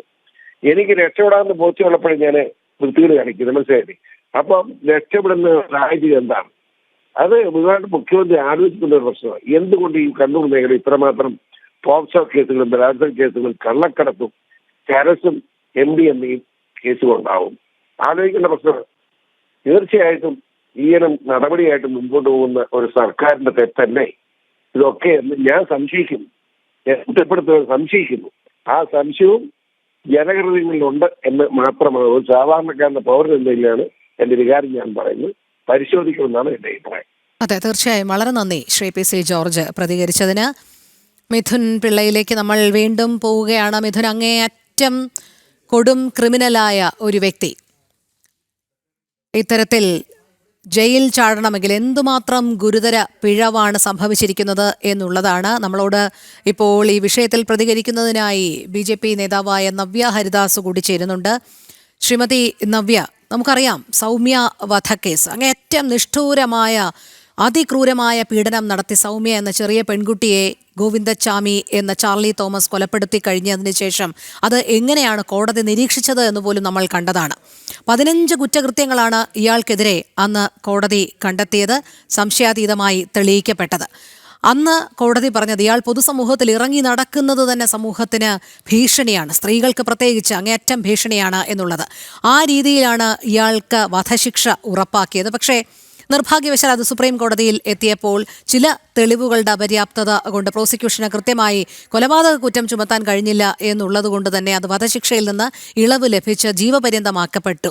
പക്ഷേ എന്നിട്ടും ഈ ക്രിമിനൽ ആ ജയിലിൽ നിന്ന് പുറത്തു കടന്നു എന്ന് പറയുമ്പോൾ എന്തുമാത്രം കാര്യക്ഷമത ഇല്ലായ്മയാണ് ജയിൽ അധികൃതരുടെ ഭാഗത്തു നിന്ന് ഉണ്ടായത് എന്ന് തന്നെയല്ലേ നമുക്ക് മനസ്സിലാക്കേണ്ടത്, ശ്രീമതി നവ്യ ഹരിദാസ്? സൗമ്യയുടെ കൊലക്കേസ് എന്ന് പറയുന്നത് നമുക്കറിയാം, ഈ കേരളക്കര വളരെ നടുക്കത്തോട് കൂടെ കേട്ടിരുന്ന ഒരു സംഭവമാണ്. ഏതൊരു അമ്മമാരുടെയും സഹോദരിമാരുടെയും മനസ്സുലയ്ക്കുന്ന തരത്തിലുള്ള ഒരു നീചമായിട്ടുള്ള ഒരു കുറ്റകൃത്യമായിരുന്നു അന്ന് നിർവഹിക്കപ്പെട്ടിരുന്നത്. എന്നാൽ ഗോവിന്ദച്ചാമി എന്ന് പറയുന്ന ഈ കൊടും ക്രൂരനായിട്ടുള്ള ഒരു ക്രിമിനലിനെ പിടികൂടിയതിനു ശേഷവും ഈ വധശിക്ഷയിൽ ഇളവ് നൽകിക്കൊണ്ട് ജീവപര്യന്തം മാത്രമായി ചുരുക്കിയ വേളയിൽ തന്നെ നമ്മളിൽ പലരും അസഹിഷ്ണുതരായിരുന്നു എന്നുള്ളത് നമുക്കറിയാവുന്നതാണ്. പക്ഷെ ആ ഒരു സമയത്തും ഇവിടെ ജയിൽ അധികൃതരുടെ ഭാഗത്തു നിന്നും വന്നിട്ടുള്ള ഏറ്റവും വലിയ വീഴ്ചയാണ് ഗോവിന്ദച്ചാമിയുടെ ഈ ജയിലിൽ ചാടിയത് എന്നുള്ളത് നമുക്കറിയാൻ സാധിക്കും. കാരണം ഇവിടെ സ്ത്രീകളെ സംബന്ധിച്ചിടത്തോളം ഈ കോടതി തന്നെ വിലയിരുത്തിയിരുന്നത് അദ്ദേഹം പുറത്തിറങ്ങി നടന്നിട്ടുണ്ടെങ്കിൽ അത് ഈ സംസ്ഥാനത്തിലെ സ്ത്രീകളുടെ സുരക്ഷിതത്വത്തെ തന്നെ നേരിട്ട് ബാധിക്കുന്ന ഒരു വിഷയം എന്നുള്ള തരത്തിലായിരുന്നു. അത്തരമൊരു കൊടും കുറ്റവാളിയെ ഏറ്റവും മാതൃകാപരമായിട്ട് ശിക്ഷിക്കുക എന്നുള്ളതായിരുന്നു നമ്മുടെ നിയമ വ്യവസ്ഥിതി പ്രകാരം ചെയ്യേണ്ടിയിരുന്നത്. എന്നാൽ എല്ലാ ഇളവുകളും അനുവദിച്ചുകൊണ്ട് ഗോവിന്ദച്ചാമി പിടിക്കപ്പെടുന്ന സമയത്ത് എന്തായിരുന്നു അദ്ദേഹത്തിന്റെ അവസ്ഥ എന്നുള്ളതും, എന്നാൽ കുറച്ചു കഴിഞ്ഞ് ജയിലിൽ അദ്ദേഹത്തിന്റെ വാസത്തിന് ശേഷം ഇപ്പോ അദ്ദേഹത്തിന്റെ അവസ്ഥ എന്താണ് എന്നുള്ളതും ഒക്കെ നമ്മള് വളരെ വിവാദത്തോടുകൂടെ ചർച്ച ചെയ്തിരുന്ന ഒരു കാര്യം തന്നെയാണ്. ഇവിടെ പൊതുസമൂഹത്തോടുള്ള ഒരു വെല്ലുവിളിയാണ് നടത്തിയിരിക്കുന്നത്. അധികൃതര് മനഃപൂർവ്വം അത് ചാടാനുള്ള അവസരം സൃഷ്ടിച്ചു കൊടുത്തതാണോ എന്ന് വരെ നമ്മൾ സംശയിക്കുകയാണ്. കാരണം ഇപ്പോ കഴിഞ്ഞ ആഴ്ച വരെ ഒരു അതുല്യ എന്ന് പറഞ്ഞിട്ടുള്ള ഒരു പെൺകുട്ടിയുടെ മരണവുമായിട്ട് ബന്ധപ്പെട്ടുകൊണ്ടും നമ്മൾ ഒട്ടനവധി ചർച്ചകൾ നടത്തിയിട്ടുള്ളതാണ്. ഈ സാഹചര്യത്തിൽ നമ്മുടെ സംസ്ഥാനത്ത് സ്ത്രീകൾ സുരക്ഷിതരല്ല എന്നുള്ള ഒരു വിളിച്ചു പറയലുകൾ നടക്കുന്ന വേളയിലും ഈ കുറ്റകൃത്യം ചെയ്തിട്ടുള്ള ആളുകളെ ഉദാത്തമായിട്ട് ശിക്ഷിക്കുക എന്നതിന് പകരം അവർക്ക് പുറത്തു ചാടുവാനുള്ള ഒരു അവസരം സൃഷ്ടിച്ചു കൊടുക്കുകയാണ് ഇവിടെ ചെയ്തിരിക്കുന്നത്. ഇത് ഭരണകൂടത്തിന്റെ വീഴ്ചയാണ്. സംസ്ഥാന സർക്കാർ അതിന്റെ മുഖ്യമന്ത്രിയായിട്ടുള്ള പിണറായി വിജയൻ ഇതിന് മറുപടി പറയേണ്ട സാഹചര്യമാണ്. സ്ത്രീജനങ്ങൾ ഒന്നാകെ ഇതിനെതിരെ പ്രതിഷേധവുമായിട്ട് രംഗത്തിറങ്ങുന്ന ഒരു സാഹചര്യത്തിലേക്കാണ് ഇപ്പൊ കാര്യങ്ങൾ പോകുന്നത്. വളരെ നന്ദി ശ്രീമതി നവ്യ ഹരിദാസ് പ്രതികരിച്ചതിന്. അങ്ങേറ്റം ഞെട്ടിപ്പിക്കുന്ന വാർത്ത തന്നെയാണ്. സൗമ്യ വധക്കേസ് പ്രതി ഗോവിന്ദച്ചാമി എന്ന ചാർലി തോമസ് ജയിൽ ചാടി. കണ്ണൂർ സെൻട്രൽ ജയിലിൽ നിന്നാണ് ചാർലി തോമസ് ചാടിയത്. ജയിൽ അധികൃതർ ഇന്ന് രാവിലെ സെൽ പരിശോധിച്ചപ്പോഴാണ് ഇയാൾ രക്ഷപ്പെട്ടു എന്ന് മനസ്സിലായത്. മിഥുൻ പിള്ള ചേരുന്നു. മിഥുൻ, ഇത്രയധികം സുരക്ഷാ സംവിധാനങ്ങളുള്ള കണ്ണൂർ സെൻട്രൽ ജയിലിൽ നിന്ന് ഇത് എങ്ങനെ സംഭവിച്ചു എന്നുള്ളത് ഇപ്പോഴും അധികൃതരെ സംബന്ധിച്ചിടത്തോളം കുഴയ്ക്കുന്ന ഒരു പ്രശ്നം തന്നെയാണ്. കാരണം അതീവ സുരക്ഷാ സംവിധാനങ്ങളുണ്ട് എന്ന് പറയുമ്പോൾ എല്ലാ ഭാഗത്തും CCTVകൾ ഉണ്ടാകും. അതുകൊണ്ട് തന്നെ ഈ പ്രതി എപ്പോഴാണ് ഇത്തരത്തിലൊരു കുറ്റകൃത്യം നടത്തിയത്, അല്ലെങ്കിൽ എങ്ങനെയാണ് ജയിൽ ചാടിയതടക്കം എന്നുള്ള കാര്യങ്ങൾ CCTV പരിശോധിച്ചാൽ വ്യക്തമാകാവുന്ന കാര്യമേ ഉള്ളൂ. പക്ഷേ ഇപ്പോഴും അധികൃതരുടെ ഭാഗത്തു നിന്ന് പൊതുസമൂഹത്തിലേക്കോ അല്ലെങ്കിൽ മാധ്യമങ്ങൾക്കോ ഒരു വിശദീകരണം നൽകാൻ തയ്യാറാകുന്നില്ല എന്നുള്ളതാണ്. കൃത്യമായൊരു അലംഭാവം ഈ കാര്യത്തിൽ വ്യക്തമല്ലേ? അതുകൊണ്ട് തന്നെയല്ലേ അവർ അതിൽ നിന്ന് പിന്നോക്കം പോകുന്നത്? രോഹിണി, ഇന്ന് രാവിലെ 7 കൂടിയാണ് ഈ വിവരം പുറത്തു വന്നതെന്നാണ് ഏറ്റവും ഒടുവിൽ നമുക്ക് ലഭിക്കുന്ന ഔദ്യോഗിക വിവരം. മാത്രമല്ല, കണ്ണൂർ സെൻട്രൽ ജയിൽ തന്നെ വലിയ സുരക്ഷയുള്ള ജയിലാണ്. ആ ജയിലിലെ അതീവ സുരക്ഷയുള്ള 10ാം ബ്ലോക്കിലാണ് ഈ ഗോവിന്ദച്ചാമി കിടക്കുന്നത്. ആ 10ാം ബ്ലോക്ക് എന്ന് പറയുന്നത് ഈ കൊടും കുറ്റവാളികളായ ആളുകൾ, അല്ലെങ്കിൽ വളരെ ശ്രദ്ധിക്കേണ്ട കുറ്റവാളികൾ മാത്രം താമസിക്കുന്ന പാർപ്പിച്ചിരിക്കുന്ന ഒരു ജയിലാണ്. അത്തരമൊരു ജയിലിൽ നിന്നാണ് ഈ ഒരു പ്രതി ഇപ്പോൾ ജയിലിൽ ചാടിയിരിക്കുന്നത് എന്നുള്ളതാണ്. മാത്രമല്ല, ഇയാളോടൊപ്പം സെല്ലിൽ മറ്റ് 2 പേർ കൂടി ഉണ്ടായിരുന്നു. അവരെ സംബന്ധിച്ച് ഈ 2 പ്രതികളെ സംബന്ധിച്ചുള്ള വിവരം കൂടി ഇപ്പോഴും ഒരു സംശയത്തിൽ നിൽക്കുന്നു എന്നാണ് നമുക്ക് മനസ്സിലാക്കാൻ വേണ്ടി സാധിക്കുന്നത്. കാരണം ഗോവിന്ദച്ചാമി ഉൾപ്പെടെ ഈ 10ാം ബ്ലോക്കിലെ ഇയാളുടെ സെല്ലിൽ മറ്റ് 2 പ്രതികൾ കൂടി ഉണ്ടായിരുന്നു. അവരുൾപ്പെടെ അവർ ജയിൽ ചാടിയോ, അവരും ഈ കൂടെ ഉണ്ടായിരുന്നു എന്നുള്ള വിവരം കൂടി ഒരു സംശയം ഇപ്പോഴും നിലനിൽക്കുന്നുണ്ട്.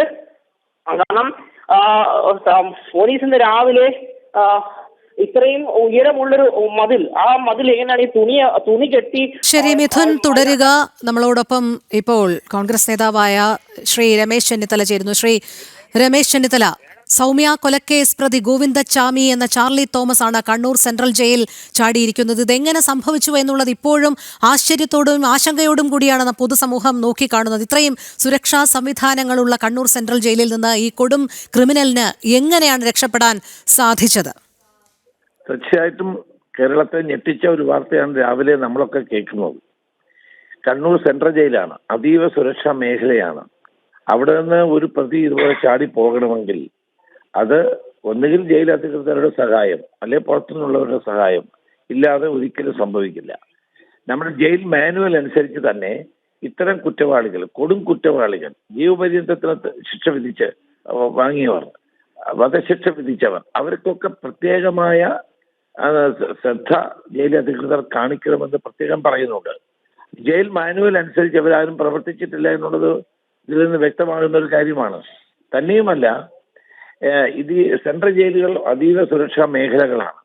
ഇവിടെ നടക്കുന്ന ഓരോ ചെറിയ ചലനം പോലും ഉദ്യോഗസ്ഥന്മാർ ശ്രദ്ധിച്ച് പ്രവർത്തിക്കേണ്ടതാണ്.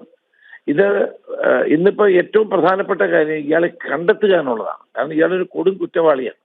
ഇയാളെ കണ്ടെത്തുക എന്നുള്ളതാണ് പോലീസും ജയിലും അധികൃതരും ചേർന്ന് ചെയ്യേണ്ടത്. ഏതായാലും ഇത് ആഭ്യന്തര വകുപ്പിന്റെ ഒരു പരാജയമാണ്. ആഭ്യന്തരമന്ത്രി ഞാനായിരുന്ന കാലഘട്ടത്തിൽ ഞങ്ങൾ ജയിൽ ഓഡിറ്റ് നടത്താറുണ്ട്, സുരക്ഷാ ഓഡിറ്റുകൾ. അതിന് പ്രത്യേകം ആളുകളെ ചുമതലപ്പെടുത്തുകയും അത് റിവ്യൂ ചെയ്യാറുമുണ്ട്. ഇതൊന്നുമില്ലാത്ത കാലത്ത് ഇതൊക്കെ നടക്കും, യാതൊരു സംശയവുമില്ല. ശ്രീ രമേശ് ചെന്നിത്തല, ഒരു കാര്യം കൂടി താങ്കൾക്ക് കൃത്യമായി അറിയാം, ആഭ്യന്തര വകുപ്പ് കൈകാര്യം ചെയ്തിരുന്നത് കൊണ്ട് തന്നെ എങ്ങനെയാണ് ഇതിന്മേലൊരു പോലീസ് സംവിധാനം പ്രവർത്തിക്കുക എന്നുള്ളത് നല്ല നിശ്ചയമുള്ള കാര്യം തന്നെയാണ്. ഇവിടെ ഈ പ്രതിക്ക് ഒരു തനിച്ച് രക്ഷപ്പെടാൻ സാധിക്കുമെന്ന് താങ്കൾ കരുതുന്നുണ്ടോ? കാരണം അംഗവൈകല്യമുള്ള വ്യക്തിയാണ്, അതീവ സുരക്ഷാ സംവിധാനങ്ങളുള്ള ജയിലാണ്. ഇതിൽ ഈ കൂട്ടുപ്രതികളുടെ ഒത്താശയോടൊപ്പം തന്നെ ഏതെങ്കിലും തരത്തിലുള്ള സുരക്ഷാ വീഴ്ച പോലീസ് ഉദ്യോഗസ്ഥരുടെ ഭാഗത്തു നിന്നുണ്ടായി എന്ന് പറയുമ്പോൾ 1% ഈ ഉദ്യോഗസ്ഥരുടെ സഹായമോ അല്ലെങ്കിൽ ഒത്താശയോ നമുക്ക് സംശയിക്കാം. തീർച്ചയായിട്ടും അത് ഒന്ന് ജയിലധികൃതരുടെ ഭാഗത്തുനിന്നുള്ള വീഴ്ചയാണ്. പിന്നെ സഹതടവുകാരുടെ സഹായം ഉണ്ടാകും, പുറത്തുള്ള ആളുകളുടെ സഹായം ഉണ്ടാകും. ഇതെല്ലാം കൂടി ഇതിനെ വളരെ ഗൗരവമായി അന്വേഷിക്കേണ്ട ഒരു കാര്യമാണ്. കാരണം കണ്ണൂർ സെൻട്രൽ ജയിൽ പോലുള്ള സെൻട്രൽ ജയിലുകളിൽ അതീവ സുരക്ഷ ഉള്ള മേഖലയാണ്, ഹൈലി സെൻസിറ്റീവ് ഏരിയാസ് ആണ്.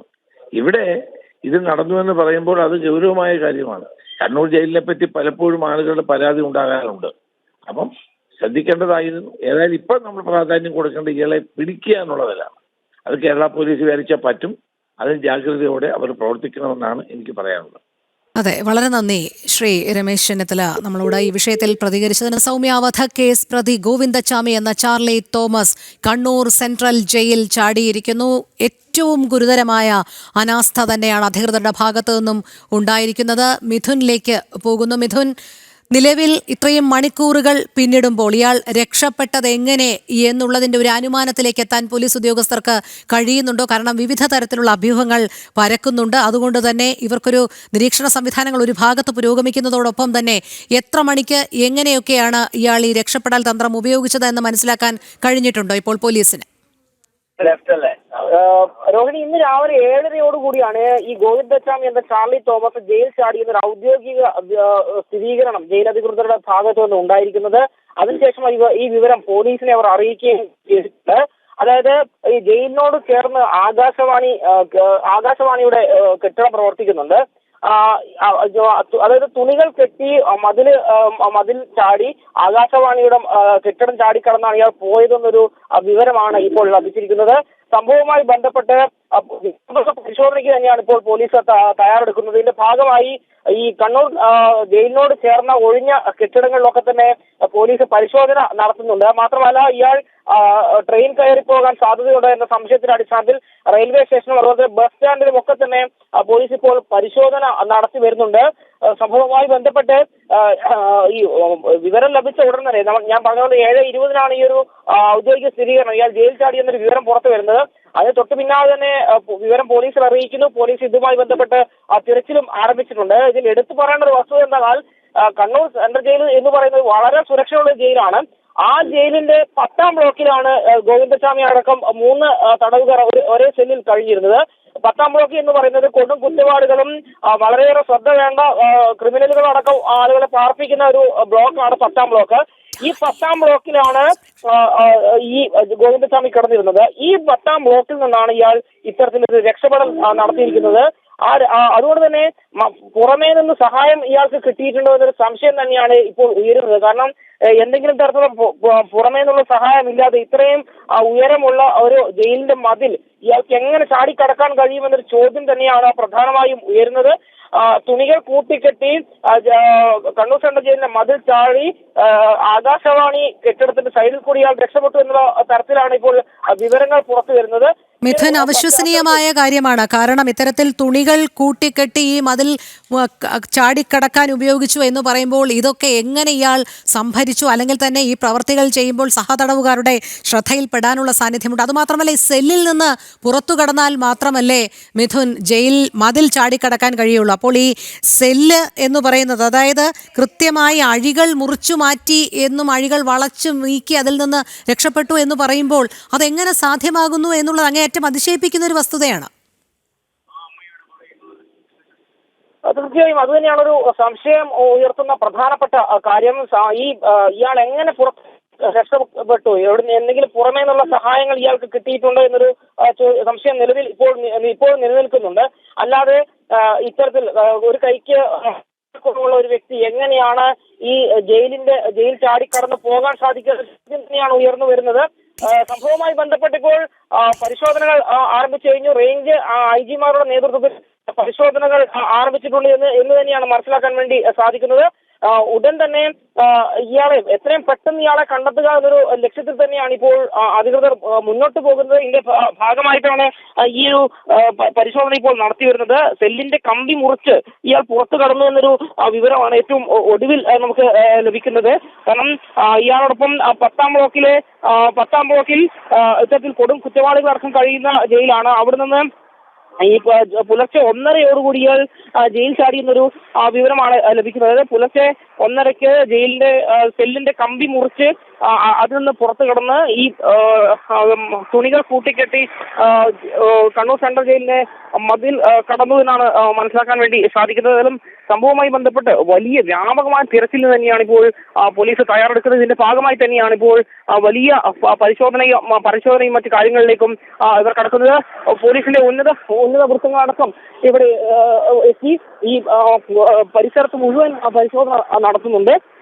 ഇതിൽ ഏറ്റവും ശ്രദ്ധിക്കേണ്ട ഒരു കാര്യം, ഈ പരിസരത്ത് ഒഴിഞ്ഞു കിടക്കുന്ന കെട്ടിടങ്ങളടക്കം പരിശോധിച്ചുകൊണ്ട് ഇയാൾ ഈ പരിസരത്ത് തന്നെ ഉണ്ടോ അതോ ട്രെയിനോ ബസ്സോ മറ്റോ കയറി പോയോ എന്നടക്കമുള്ള കാര്യങ്ങളിൽ ഒരു പരിശോധന നടത്താൻ തന്നെയാണ് ഇപ്പോൾ തീരുമാനിച്ചിരിക്കുന്നത്. ഇതിന്റെ ഭാഗമായി ഈ ഭാഗങ്ങളിൽ മുഴുവൻ ഒഴിഞ്ഞ കെട്ടിടങ്ങൾ ഉൾപ്പെടെ പരിശോധിച്ചുകൊണ്ട് ഇവരുടെ പരിശോധന സംവിധാനം ഇപ്പോൾ മുന്നോട്ട് പോകുന്നു എന്നുള്ളതാണ് മനസ്സിലാക്കാൻ വേണ്ടി സാധിക്കുന്നത്. ഇപ്പോൾ കണ്ണൂർ സിറ്റി പോലീസ് കമ്മീഷണർ ഉൾപ്പെടെയുള്ള ആളുകൾ ജയിലിലേക്ക് എത്തിയിട്ടുണ്ട്. പരിശോധന കൂടുതൽ വിപുലീകരിക്കണം. കൊടും കുറ്റവാളിയാണ് ഇയാൾ. അതുകൊണ്ട് തന്നെ ഇയാളുടെ ജയിൽ ചാട്ടം അത് ജയിലിന്റെ സുരക്ഷയെ തന്നെ ചോദ്യം ചെയ്യുന്ന തരത്തിലേക്ക് മാറിയിരിക്കുന്ന ഒരു പശ്ചാത്തലത്തിൽ കൂടിയാണ് ഇത്ര ശക്തമായൊരു പരിശോധനയും മറ്റു നടപടികളിലേക്കും അധികൃതർ പോകുന്നത്. മിഥുൻ, ഈ വിഷയത്തിൽ നമ്മളോടൊപ്പം പ്രതികരിച്ച മുൻ പ്രതിപക്ഷ നേതാവും ആഭ്യന്തരമന്ത്രിയുമായിരുന്ന രമേശ് ചെന്നിത്തല വ്യക്തമാക്കിയത് ഇതിൽ കൃത്യമായ സുരക്ഷാ സംവിധാനങ്ങളുടെ പാളിച്ച തന്നെയാണ് മനസ്സിലാക്കുന്നത് എന്നുള്ളതാണ്. എന്നു മാത്രമല്ല, ഇതിൽ മറ്റു പലരുടെയും ഒത്താശയുണ്ട് എന്നുള്ളത് അടിവരയിട്ട് പറയാം. സഹ തടവുകാരുടെ, അതോടൊപ്പം പോലീസ് ഉദ്യോഗസ്ഥരുടെയൊക്കെ ഒത്താശയോടുകൂടി തന്നെയാണ് ഈ പ്രവൃത്തി നടന്നിരിക്കുന്നത്. ഒത്താശയോടൊപ്പം തന്നെ കൂട്ടിച്ചേർത്ത് വയ്ക്കാവുന്നതാണ് അലംഭാവം. ഒരുപക്ഷെ ഉദ്യോഗസ്ഥരുടെ ഭാഗത്തുനിന്ന് യാതൊരു തരത്തിലുള്ള നിരീക്ഷണമോ അല്ലെങ്കിൽ സുരക്ഷാ സംവിധാനങ്ങൾ കാര്യക്ഷമമായി പ്രവർത്തിക്കുന്നുണ്ടോ എന്ന് നോക്കുകയോ ചെയ്തില്ല എന്ന് തന്നെയാണ് മനസ്സിലാക്കേണ്ടത്. ഒപ്പം സഹ തടവുകാരുടെ സഹായവും ഉണ്ടായിരുന്നു എന്ന് തന്നെയാണ് മനസ്സിലാക്കേണ്ടത്. അങ്ങനെയാണെങ്കിൽ ഇതൊരു വലിയ വ്യാപ്തിയിലേക്ക്, ഇതിൻ്റെ ഈ ഒരു ഗോവിന്ദചാമി എന്ന ചാർലി തോമസ് ഇങ്ങനെ ഇത്തരത്തിൽ ജയിൽ ചാടുമ്പോൾ എത്രമാത്രം ഗുരുതരമായൊരു പിഴവാണ് ആ ജയിൽ കേന്ദ്രീകരിച്ച് നടക്കുന്നത് എന്നുകൂടിയല്ലേ നമുക്ക് മനസ്സിലാക്കേണ്ടത്. തീർച്ചയായും ഒരു തരത്തിൽ തന്നെയാണ് കാര്യങ്ങൾ പോകുന്നത്. ഇപ്പോൾ നമുക്ക് കരുതുന്നത് രാവിലെ കണ്ണൂർ ടൗൺ പോലീസ് സ്റ്റേഷനിലെ ഇൻസ്പെക്ടർ അദ്ദേഹം കണ്ണൂർ സെൻട്രൽ ജയിലിലേക്ക് എത്തിയിട്ടുണ്ട്. മറ്റ് ഉയർന്ന ഉദ്യോഗസ്ഥരൊക്കെ തന്നെ ഈ ജയിലിലേക്ക് എത്തി തുടർ നടപടികൾ സ്വീകരിക്കാനുള്ള പ്രവൃത്തികളുമായിട്ട് മുന്നോട്ട് പോവുകയാണ്. ഇതിലും ഈ കൃത്യമായ വീഴ്ച ഇവരുടെ ഭാഗത്ത് ഉണ്ടായി എന്ന് തന്നെയാണ് പറയുന്നത്. കാരണം അല്ലെങ്കിൽ ഇത്രയും സുരക്ഷിതമായ ഒരു ജയിലിൽ നിന്ന് എങ്ങനെ ഇയാൾക്ക് പുറത്തു കിടക്കാൻ വേണ്ടി സാധിക്കും? ജയിലിനുള്ളിൽ നിന്നും മറ്റു പുറത്തു നിന്നും ഇയാൾക്ക് എന്തെങ്കിലും തരത്തിലുള്ള സഹായങ്ങൾ കിട്ടിയിട്ടുണ്ടോ എന്നൊരു ചോദ്യം തന്നെയാണ് പ്രധാനമായും ഉയർന്നു വരുന്നത്.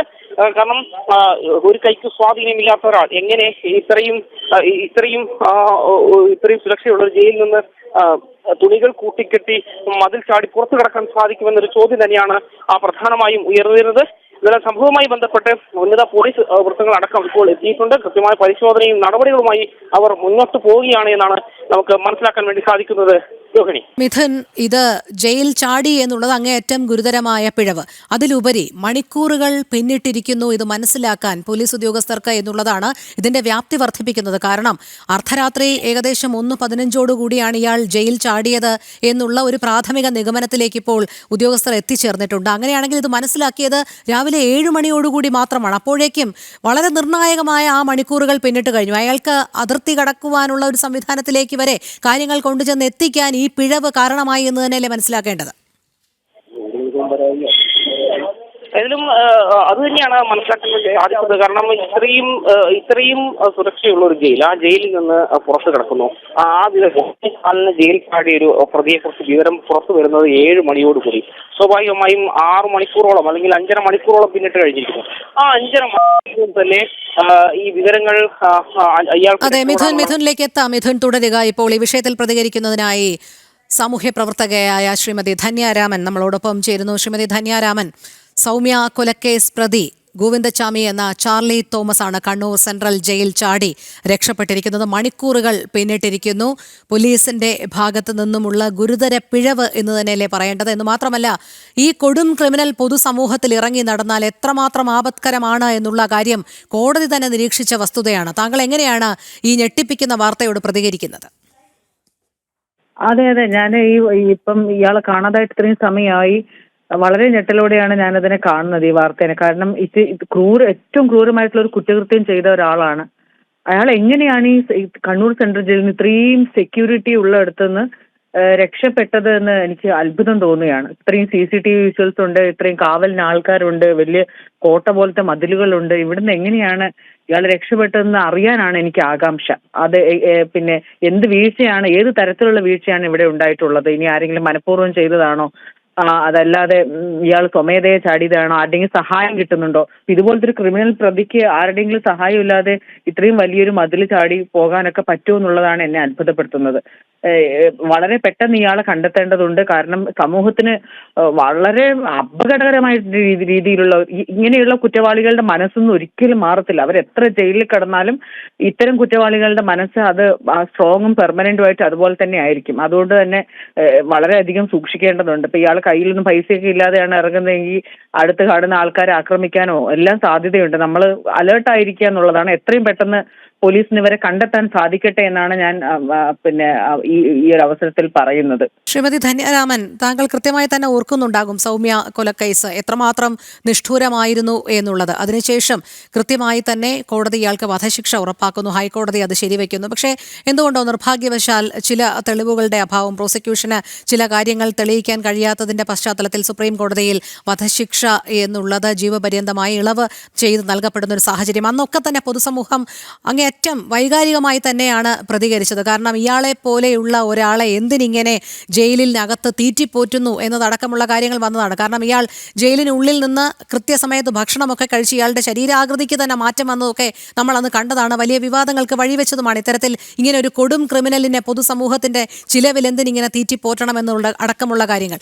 അത്തരത്തിലുള്ള ഒരു വ്യക്തിയാണ് ഇപ്പോൾ ജയിൽ ചാടിയിരിക്കുന്നത് എന്നുള്ളതാണ്. അതായത് ആ ക്രിമിനൽ സ്വഭാവം അയാളിൽ നിന്ന് 1% പോലും കുറഞ്ഞിട്ടില്ല, മാറിയിട്ടില്ല. കാരണം ഇതിനു മുൻപും കണ്ണൂർ സെൻട്രൽ ജയിൽ സന്ദർശിച്ച പല സാമൂഹ്യ പ്രവർത്തകരും പറഞ്ഞത് ഇയാൾ പരിവർത്തനത്തിനുള്ള ഒരു സാധ്യതയും കാണിക്കാത്ത ഒരു ക്രിമിനലാണ് അതിനുള്ളിൽ കിടന്നിട്ട് ഇത്രയും നാളായിട്ടും എന്നുള്ളതാണ്. അപ്പോൾ ഈ വ്യക്തി പുറത്തിറങ്ങിക്കഴിഞ്ഞാൽ എത്രമാത്രം അപകടകരമായ ഒരു സാഹചര്യമാണ് സൃഷ്ടിക്കുക. ഇത് പോലീസ് ഉദ്യോഗസ്ഥർക്ക് അറിയാത്തത് കൊണ്ടല്ല. അപ്പോൾ അവരുടെ ഭാഗത്തു നിന്നും 1% പോലും ഒരു ജാഗ്രത ഈ കാര്യത്തിൽ ഉണ്ടായില്ല എന്ന് തന്നെയല്ലേ മനസ്സിലാക്കേണ്ടത്. അല്ലാതെ ഈ അംഗവൈകല്യമുള്ള ഒരു വ്യക്തിക്ക് ഒരു സെല്ല് മുറിക്കാൻ, സെല്ലിലെ കമ്പി മുറിക്കാൻ, ഈ വലിയ കോട്ട പോലെയുള്ള മതിൽ ചാടിക്കടക്കാനൊക്കെ എങ്ങനെ സാധിച്ചു എന്നാണ് കരുതേണ്ടത്. അപ്പോൾ അനാസ്ഥ എന്നുള്ളത് 100% അടിവരയിട്ട് പറയേണ്ട കാര്യം തന്നെയല്ലേ? അനാസ്ഥയുമുണ്ട്, അതുപോലെ തന്നെ സഹായവും കിട്ടിക്കാണും. അല്ലാതെ കണ്ണൂർ സെൻട്രൽ ജയിലിൽ പോലത്തെ ഒരു സ്ഥലത്ത് ഇത്രയും ക്രിമിനൽസിന് കുറ്റവാളികൾ കിടക്കുന്ന സ്ഥലത്ത് ഈ ജയിൽ വകുപ്പ് പൊതുവെ എനിക്ക് അത്ര ഒരു കംഫർട്ടായിട്ടുള്ള ഒരു വകുപ്പായിട്ട് തോന്നുന്നില്ല. കാരണം ഒരുപാട് കുറ്റകൃത്യങ്ങൾ അതിനകത്ത് തന്നെ നടക്കുന്നുണ്ട്. പിന്നെ ഉദ്യോഗസ്ഥർക്ക് പ്രഷറുണ്ട്. എത്രയോ ഉദ്യോഗസ്ഥർ നിങ്ങൾ കണ്ടതല്ലേ കുറച്ചു ദിവസം മുമ്പേ എറണാകുളം ജില്ലയിലുള്ള ഒരു ജയിലിൽ ഒരു ഗുണ്ട പോയി പാർട്ടിയിൽ പങ്കെടുക്കുന്നത്, അതും ജയിൽ ഉദ്യോഗസ്ഥന്റെ വിരമിപ്പുമായി ബന്ധപ്പെട്ടിട്ട് ഒരു പാർട്ടിയിൽ പങ്കെടുക്കുന്നത്. ഇതൊക്കെ നമ്മളെ സംബന്ധിച്ച്, സാധാരണക്കാരെ സംബന്ധിച്ച് വളരെ ഭയപ്പെടുത്തുന്ന ഒന്നാണ്.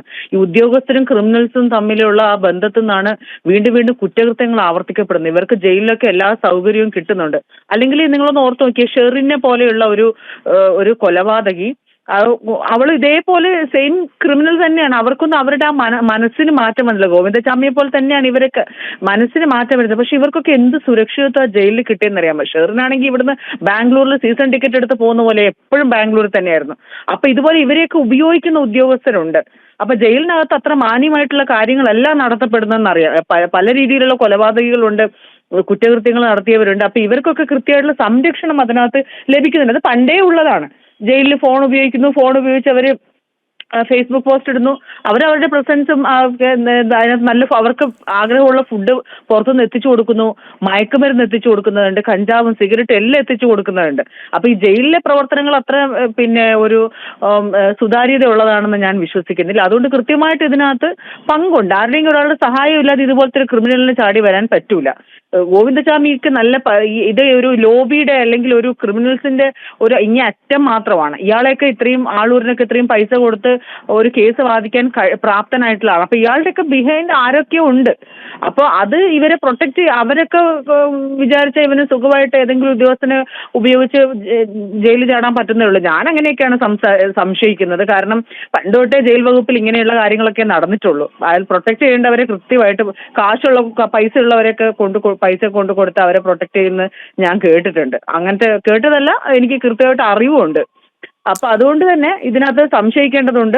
ഇത്രയും ഒരു കൊടും ക്രിമിനൽ നമ്മൾ ഉറ്റുനോക്കിയിരിക്കുന്ന ഒരു പെൺകുട്ടിയെ, അതും അയാൾ വികലാംഗനാണ്. പക്ഷെ ആ വികലാംഗനാണ് നമുക്ക് ആദ്യം അത്ഭുതം തോന്നും. ഒരു വികലാംഗന ഒരു പെൺകുട്ടിയെ ട്രെയിനിൽ ഉന്തിയിട്ട് ബലാത്സംഗം ചെയ്യാൻ പറ്റുമെന്ന് ആദ്യം നമ്മളൊക്കെ അങ്ങനെ ചിന്തിച്ചിരുന്നു. പിന്നീടാണ് ഈ ഇതൊക്കെ കണ്ട് ഈ കേസൊക്കെ തെളിഞ്ഞ ശേഷമാണ് നമുക്ക് മനസ്സിലാവുന്ന ഒരു കുട്ടിക്ക് ഇത്രയും ക്ഷതമേറ്റിട്ടുണ്ട്, അതിനെ കൊല്ലാനായിട്ട് തലയിൽ കല്ലെടുത്തിട്ടിട്ടുണ്ട്. അപ്പൊ എന്നിട്ട് പോലും അവന് വധശിക്ഷ കിട്ടാതെ അവൻ രക്ഷപ്പെട്ട് വെളിയിൽ പോകുന്നു എന്ന് ഇത് പറയുന്നത് നമുക്ക് ഈ സമൂഹത്തിന് ഒട്ടും നല്ലതല്ല. എന്ത് വേണോ സംഭവിക്കാം. കാരണം ഒട്ടും പരിവർത്തനം സംഭവിക്കാത്ത ക്രിമിനൽസ് ആണ് ജയിലുകളിലുള്ളത്.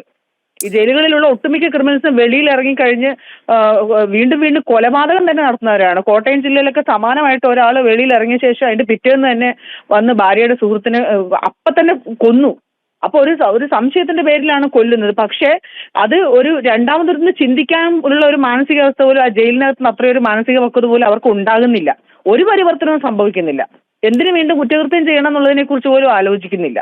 അപ്പൊ അതാണ് അത് ഒരു പരിവർത്തനം സംഭവിക്കാത്ത മനുഷ്യർ. അതാണ് ഈ ഗോവിന്ദചാമിക്ക് വിളിച്ചാടുമ്പോൾ നമ്മൾ പേടിക്കേണ്ടത്. അതെ, തീർച്ചയായും. വളരെ നന്ദി ശ്രീമതി ധന്യാരാമൻ പ്രതികരിച്ചതിന്. നമ്മൾ പ്രേക്ഷകർ ഇപ്പോൾ കാണുന്ന ആ വിഷ്വൽസ് എന്ന് പറയുന്നത് ഈ ഗോവിന്ദചാമി പുറത്ത് കടക്കാൻ ശ്രമിച്ച ആ മതിൽക്കെട്ടിൽ ഏത് രീതിയിലാണോ തുണി ഉപയോഗിച്ച് വടം പോലെയാക്കി രക്ഷപ്പെട്ടത്, മതിൽ ചാടി കടന്നത് എന്നുള്ളതാണ്. നമുക്കത് കാണാം. ആ ഫെൻസിങ്ങിന് അറ്റത്തായി ആ തുണി അങ്ങനെ കിടക്കുന്നത്, അതിലൂടെയാണ് ഊർന്ന് രക്ഷപ്പെട്ടത് ഗോവിന്ദചാമി എന്നുള്ളതാണ്. മിഥുൻ പിള്ള ചേരുന്നു. മിഥുൻ, ഈ പ്രതി എങ്ങനെയാണ് രക്ഷപ്പെട്ടത് എന്നുള്ളതിൻ്റെ ദൃശ്യങ്ങൾ ഇപ്പോൾ വ്യക്തമാകുന്നുണ്ട്. വലിയ മതിലാണ്. ആ മതിൽക്കെട്ടിനുള്ളിൽ നിന്ന് അയാൾ പുറത്തേക്ക് കടക്കാൻ ശ്രമിച്ചത് കയറും തുണിയും ഉപയോഗിച്ചുള്ള നീളത്തിൽ വടം മാതിരി കെട്ടിക്കൊണ്ടാണ്. പക്ഷേ ഇത് ഇയാൾക്ക് തനിയെ ചെയ്യാൻ കഴിയുമോ എന്നുള്ള ചില സംശയങ്ങൾ കൂടി നിഴലിക്കുന്നുണ്ട്. അതുമാത്രമല്ല, ഇത്രയും ഉയരത്തിലേക്ക് ഇയാൾക്ക് എങ്ങനെ കടന്നു? ഈ തുണി അത് ആ മതിൽക്കെട്ടിൻ്റെ പകുതി ഭാഗം വരെ മാത്രമേ ഉള്ളൂ. തിരികെ താഴേക്ക് ചാടിയിരിക്കാനുള്ള വസ്തുത. അങ്ങനെയാണെങ്കിൽ പരിക്കേൽക്കാനുള്ള സാധ്യതയുണ്ട്. ഇതുമായിട്ടൊക്കെ ബന്ധപ്പെട്ട് ഇനി അന്വേഷണം നടക്കേണ്ടതുണ്ട്. പക്ഷേ എത്ര ആസൂത്രിതമായിട്ടാണ് ആ വ്യക്തി അത് കടന്നിരിക്കുന്നത് എന്നുള്ളതാണ്. ഈ നീക്കങ്ങൾ നടത്തുമ്പോഴൊന്നും അറിയാത്ത കുറച്ച് പോലീസ് ഉദ്യോഗസ്ഥരായിരുന്നല്ലോ ആ കണ്ണൂർ സെൻട്രൽ ജയിലിനുള്ളിൽ ഉണ്ടായിരുന്നത് എന്നുള്ളതാണ് അങ്ങേയറ്റം അതിശയിപ്പിക്കുന്ന വസ്തുതയും. രോഹിണി, നമ്മളിപ്പോൾ ദൃശ്യത്തിൽ കാണുന്നത് ഈ ഗോവിന്ദചാമി ജയിലിൽ നിന്ന് പുറത്ത് ചാടാൻ ഉപയോഗിച്ച തുണിയും കയറിൻ്റെ ഭാഗങ്ങളൊക്കെ തന്നെയാണ്. നമ്മൾ ആ ദൃശ്യത്തിൽ കാണുമ്പോൾ തന്നെ മനസ്സിലാവും എത്ര ഉയരത്തിലാണ് ആ മതിലുള്ളത്. അതിന് മുകളിലേക്ക് ഇലക്ട്രിക് ഫെൻസിംഗ് ഉണ്ട് അവിടെ. ആ ഫെൻസിങ് കടന്നാണ് ഇയാൾ താഴേക്ക് ചാടിയിരിക്കുന്നത് എന്നുള്ളതാണ്. അതിൽ കൂടി വൈദ്യുതി പാസ് ചെയ്യുന്ന ഫെൻസിംഗ് ആണ്. അപ്പോൾ ആ ഇലക്ട്രിക് ഫെൻസിംഗ് കടന്നിട്ട് വൈദ്യുതി പാസ് ചെയ്യുന്നുണ്ട് എന്നാണ് നമുക്ക് മനസ്സിലാക്കാൻ വേണ്ടി സാധിക്കുന്നത്. ആ ഫെൻസിംഗ് മറികടന്നിട്ടാണ് ഇയാൾ പുറത്തേക്ക് ചാടിയിരിക്കുന്നത് എന്നുള്ളതാണ്. അതിൽ ഇത് ഇയാൾ ഒറ്റയ്ക്ക് ചെയ്യാൻ വേണ്ടി പറ്റുമോ എന്നൊരു സംശയം തന്നെയാണ് ഉയർന്നു വരുന്നത്. നമുക്ക് ആ ദൃശ്യത്തിൽ കാണാം, ബെഡ്ഷീറ്റ് പോലത്തെ എന്തൊരു തുണിയാണത്. ആ തുണി ഉപയോഗിച്ചാണ് ഈ ചാടിയിരിക്കുന്നത്. താഴേക്ക് ഇറങ്ങിക്കഴിഞ്ഞാൽ അവിടുന്ന് ഏതാണ്ട് 10 മീറ്റർ മാറിക്കഴിഞ്ഞാൽ ആ ദേശീയപാതയാണ്. ആ ദേശീയപാതയും നമുക്ക് മതിലിൻ്റെ ഒരു വലിപ്പം തന്നെ നമുക്ക് കണ്ടാൽ മനസ്സിലാവാൻ വേണ്ടി സാധിക്കും. അവിടുന്ന് വന്നു കഴിഞ്ഞാൽ ഈ ദേശീയപാതയുടെ ഒരു ഭാഗമാണ്. അത്തരമൊരു ഭാഗത്ത് ഇത്രയും ഉയരത്തിൽ മതിലുണ്ട്. മാത്രമല്ല ഈ ദേശീയപാതയിലേക്ക് ഇവിടേക്ക് ഇറങ്ങിക്കഴിഞ്ഞു കഴിഞ്ഞാൽ നിരവധി വാഹനങ്ങൾ പോകുന്നൊരു സ്ഥലമാണ്. പോലീസിൻ്റെ ഒരു ശ്രദ്ധ, പോലീസിൻ്റെ ആയാലും ജയിലധികൃതരുടെ ആയാലും ഒരു ശ്രദ്ധ പതിയുന്നൊരു സ്ഥലം കൂടിയാണ്. അത്തരമൊരു സ്ഥലത്തുനിന്ന് എങ്ങനെയാണ് ഇയാൾ ഇത്ര സുഗമമായി രക്ഷപ്പെട്ട് കടന്നു പോകാൻ സാധിക്കുക എന്നൊരു ചോദ്യം തന്നെയാണ് പ്രധാനമായും ഉയരുന്നത്. ഇത് ഇയാൾ ഒറ്റയ്ക്കാണോ ചാടിയിരിക്കുന്നത് എന്നൊരു ചോദ്യം തന്നെയാണ് ഒരു പ്രധാനമായി ഉയർന്നു വരുന്നത്. കാരണം 10-ാം ബ്ലോക്കിലെ 10B ബ്ലോക്കിലെ അതീവ സുരക്ഷാ ജയിലാണ്. അതായത് കൊടും കുറ്റവാളികളായ ആളുകൾ ആ ബ്ലോക്കിൽ നിന്ന് ഇത്തരം കൊടും കുറ്റവാളികളെ പുറത്തു പോലും വിടാറില്ല. അത്തരമൊരു സ്ഥലത്തു നിന്നാണ് ഈ കൊടും കുറ്റവാളി മതിൽ ചാടി പുറത്തിറങ്ങി രക്ഷപ്പെട്ടിരിക്കുന്നത്. പുലർച്ചെ 1:30 ഇയാൾ ജയിൽ ചാടി പുറത്തു പോയതെന്ന് പറയുന്നുണ്ട്. 7:30 ഈ വിവരം ഔദ്യോഗികമായി ഇവർ സ്ഥിരീകരിച്ച് ഇയാൾക്ക് വേണ്ടിയുള്ള തിരച്ചിൽ ആരംഭിക്കുന്നത്. അപ്പോൾ തന്നെ ഏതാണ്ട് 6 മണിക്കൂറുകൾ പിന്നിട്ടിരിക്കുന്നു. ഈ 6 മണിക്കൂർ കൊണ്ട് കണ്ണൂർ ജില്ല നമുക്കറിയാം കർണാടകയുടെ അതിർത്തി പങ്കിടുന്ന ഒരു സ്ഥലം കൂടിയാണ്. അതുകൊണ്ട് തന്നെ ഇവിടെ നിന്ന് അതിർത്തി അതിർത്തി കടന്ന് പോകാനുള്ളൊരു സമയം അയാൾക്ക് ധാരാളം ഉണ്ട് എന്നുള്ളത് തന്നെയാണ് എടുത്തു പറയേണ്ടത്. കാരണം ഇവിടെ നിന്ന് 2-2.5 മണിക്കൂർ കഴിഞ്ഞ് കഴിഞ്ഞാൽ കർണാടക കുടക് ബോർഡറാണ്, ഇരിട്ടി വഴി കുടക് ബോർഡറാണ്. അത്തരത്തിൽ കർണാടകയോട് ചേർന്ന് കിടക്കുന്ന ഒരു സ്ഥലം. ഈ 6 മണിക്കൂർ കൊണ്ട് വിചാരിച്ചു കഴിഞ്ഞാൽ ഒരാൾക്ക് ജില്ല വിട്ട് അല്ലെങ്കിൽ സംസ്ഥാനം തന്നെ വിട്ടു പോകാനുള്ള ഒരു സാഹചര്യമുണ്ട്. വൈകിയാണോ പോലീസിനെ സംബന്ധിച്ച് ഇൻഫർമേഷൻ കിട്ടിയെന്നുള്ള ഒരു സംശയം തന്നെയാണ് നിലനിൽക്കുന്നത്. അതിലും എങ്ങനെയാണ് ഗോവിന്ദചാമി ജയിൽ ചാടി രക്ഷപ്പെട്ടത് രക്ഷപ്പെട്ടത് എന്നുള്ളതിൻ്റെ ഏറ്റവും വലിയ ഒരു ചിത്രം തന്നെയാണ് നമുക്ക് മുന്നിൽ ദൃശ്യമാകുന്നത്.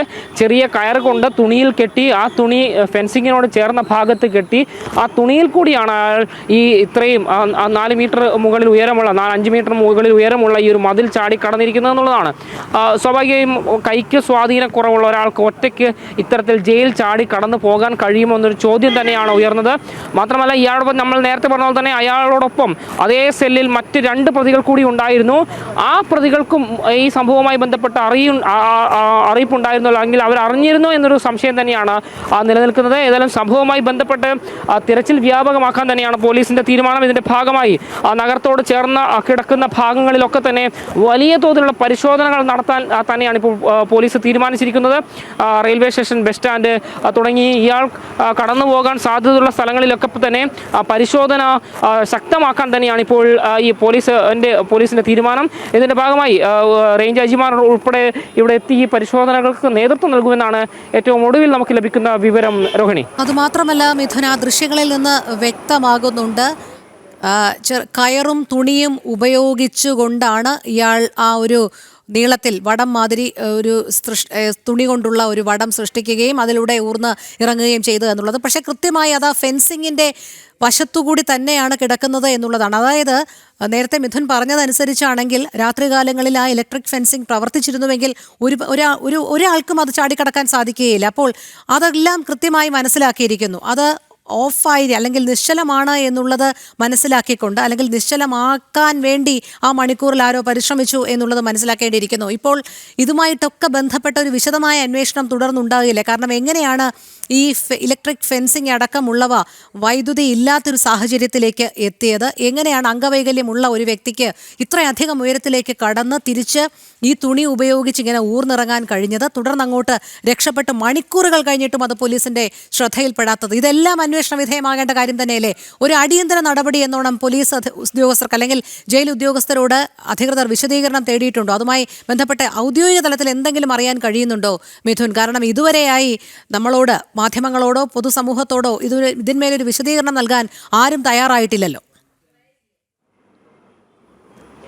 തീർച്ചയായും ഇതുവരെ ഈ ഒരു ഔദ്യോഗിക വിശദീകരണം, ഈ സംഭവവുമായി ബന്ധപ്പെട്ട് എപ്പോൾ എങ്ങനെ സംഭവിച്ചു എന്നതിനെ സംബന്ധിച്ചൊരു ഔദ്യോഗിക വിശദീകരണം അധികൃതരുടെ ഭാഗത്തു നിന്ന് ഉണ്ടായിട്ടില്ല. ഈ സംഭവവുമായി ബന്ധപ്പെട്ട് എത്രത്തോളം വീഴ്ച അധികൃതരുടെ ഭാഗത്തു നിന്നുണ്ടായി എന്നൊരു ചോദ്യം തന്നെയാണ് പ്രധാനമായും ഉയർന്നുവരുന്നത്. കാരണം ഈ സംഭവവുമായി ബന്ധപ്പെട്ട് എങ്ങനെ ഈ പ്രതി ഇത്രയും ഉയരമുള്ളൊരു മതിൽ ചാടിക്കടന്നു, അതിൻ്റെ ഒരു വ്യക്തത നമുക്ക് വന്നു കഴിഞ്ഞു. കാരണം ആദ്യം ഈ ഫെൻസിങ്ങിന് കയർ കെട്ടി, തുണി കൊണ്ട് കെട്ടി, അതിനുശേഷം ഒരു ചെറിയ നീളമുള്ളൊരു കയറുണ്ട്. ആ കയറിൽ നിന്ന് വീണ്ടും ഒരു ബെഡ്ഷീറ്റ് പോലത്തെ തുണി ഉപയോഗിച്ച് കെട്ടി മതിൽ ചാടി ഈ തുണിയിലൂടെ ഊർന്ന് പുറത്തേക്ക് ഇറങ്ങി എന്നാണ് നമുക്ക് മനസ്സിലാക്കാൻ വേണ്ടി സാധിക്കുന്നത്. ഏതായാലും ഈ സംഭവം, അതായത് അധികൃതരുടെ ഭാഗത്തു നിന്നൊരു വീഴ്ച ഉണ്ടായെന്നൊരു ചോദ്യം തന്നെയാണ് ഉയരുന്നത്. കാരണം ഈ പുലർച്ചെ 1:30 ഇയാൾ ജയിൽ ചാടിയതിനു ശേഷം വിവരം പുറത്തു വരുന്നത് ഏതാണ്ട് 7:30 സ്വാഭാവികമായിട്ടും 1:30 ജയിൽ അധികൃതർ ഇത് ശ്രദ്ധിച്ചിരുന്നു എന്നൊരു കാര്യം തന്നെയാണ് ഇപ്പോൾ സംശയമായി നിലനിൽക്കുന്നത്. ഇതുമായി ബന്ധപ്പെട്ടപ്പോൾ അന്വേഷണം ആരംഭിച്ചിട്ടുണ്ട് എന്നാണ് നമുക്ക് മനസ്സിലാക്കാൻ വേണ്ടി സാധിക്കുന്നത്. കണ്ണൂർ ടൗൺ ഇൻസ്പെക്ടർ നേരത്തെ ഈ ജയിലിനുള്ളിലേക്ക് എത്തുന്നതൊക്കെ നമ്മൾ കണ്ടിരുന്നു. അല്പസമയത്തിനകം തന്നെ അധികൃതർ ഈ ഒരു പ്രദേശത്തു കൂടി വന്ന് പരിശോധന നടത്തുമെന്നാണ് നമുക്ക് മനസ്സിലാക്കാൻ വേണ്ടി സാധിക്കുന്നത്. അതായത് ഈ ജയിൽ ചാടിയ ആ ഒരു ഭാഗത്ത് നിന്ന് 50 മീറ്റർ പിന്നിട്ട് കഴിഞ്ഞാൽ ദേശീയപാതയാണ്. ഏതെങ്കിലും, അതായത് മംഗലാപുരം സൈഡിലേക്കോ അല്ലെങ്കിൽ മറ്റേതെങ്കിലും സൈഡിലേക്കോ പോകുന്ന ചരക്ക് ലോറികൾക്ക് ഉൾപ്പെടെ കൈകാട്ടി രക്ഷപ്പെടാൻ ഉപയോഗിച്ച തന്ത്രം തന്നെ തുടർന്നുള്ള മണിക്കൂറുകളിലും പ്രായോഗികമാക്കുമെന്നുള്ള കാര്യത്തിൽ സംശയമില്ല. മിഥുൻ, തുടരുക. സൗമ്യ കൊലക്കേസ് പ്രതി ഗോവിന്ദച്ചാമി എന്ന ചാർലി തോമസ് ജയിൽ ചാടി. കണ്ണൂർ സെൻട്രൽ ജയിലിൽ നിന്നാണ് ചാർലി തോമസ് ജയിൽ ചാടിയത്. ജയിൽ അധികൃതർ ഇന്ന് രാവിലെ സെൽ പരിശോധിച്ചപ്പോഴാണ് ഇയാൾ രക്ഷപ്പെട്ടത് എന്നുള്ള വിവരം അറിയുന്നത്. രാജീവ് കൂടി നമ്മളോടൊപ്പം ചേരുന്നു. രാജീവ്, ഉദ്യോഗസ്ഥരുടെ ഗുരുതര അനാസ്ഥ എന്ന് തന്നെയല്ലേ പ്രാഥമിക ഘട്ടത്തിൽ നമുക്ക് വിലയിരുത്തേണ്ടത്? കാരണം ഇത്തരത്തിലെ ഒരു കൊടും ക്രിമിനലിന് ഈ മതിൽക്കെട്ട് ചാടി കടന്ന് പുറത്തു വരണമെങ്കിൽ, പ്രത്യേകിച്ച് അംഗവൈകല്യമുള്ള ഒരു വ്യക്തി കൂടിയാണ്, കൃത്യമായി പറഞ്ഞാൽ ഉദ്യോഗസ്ഥരുടെ അലംഭാവം, അതോടൊപ്പം തന്നെ സഹതടവുകാരുടെ ഉള്ളിൽ നിന്ന് ആരുടെയൊക്കെയോ സഹായം കൂടി ലഭിച്ചിട്ടുണ്ട് എന്ന് തന്നെയല്ലേ മനസ്സിലാക്കേണ്ടത്?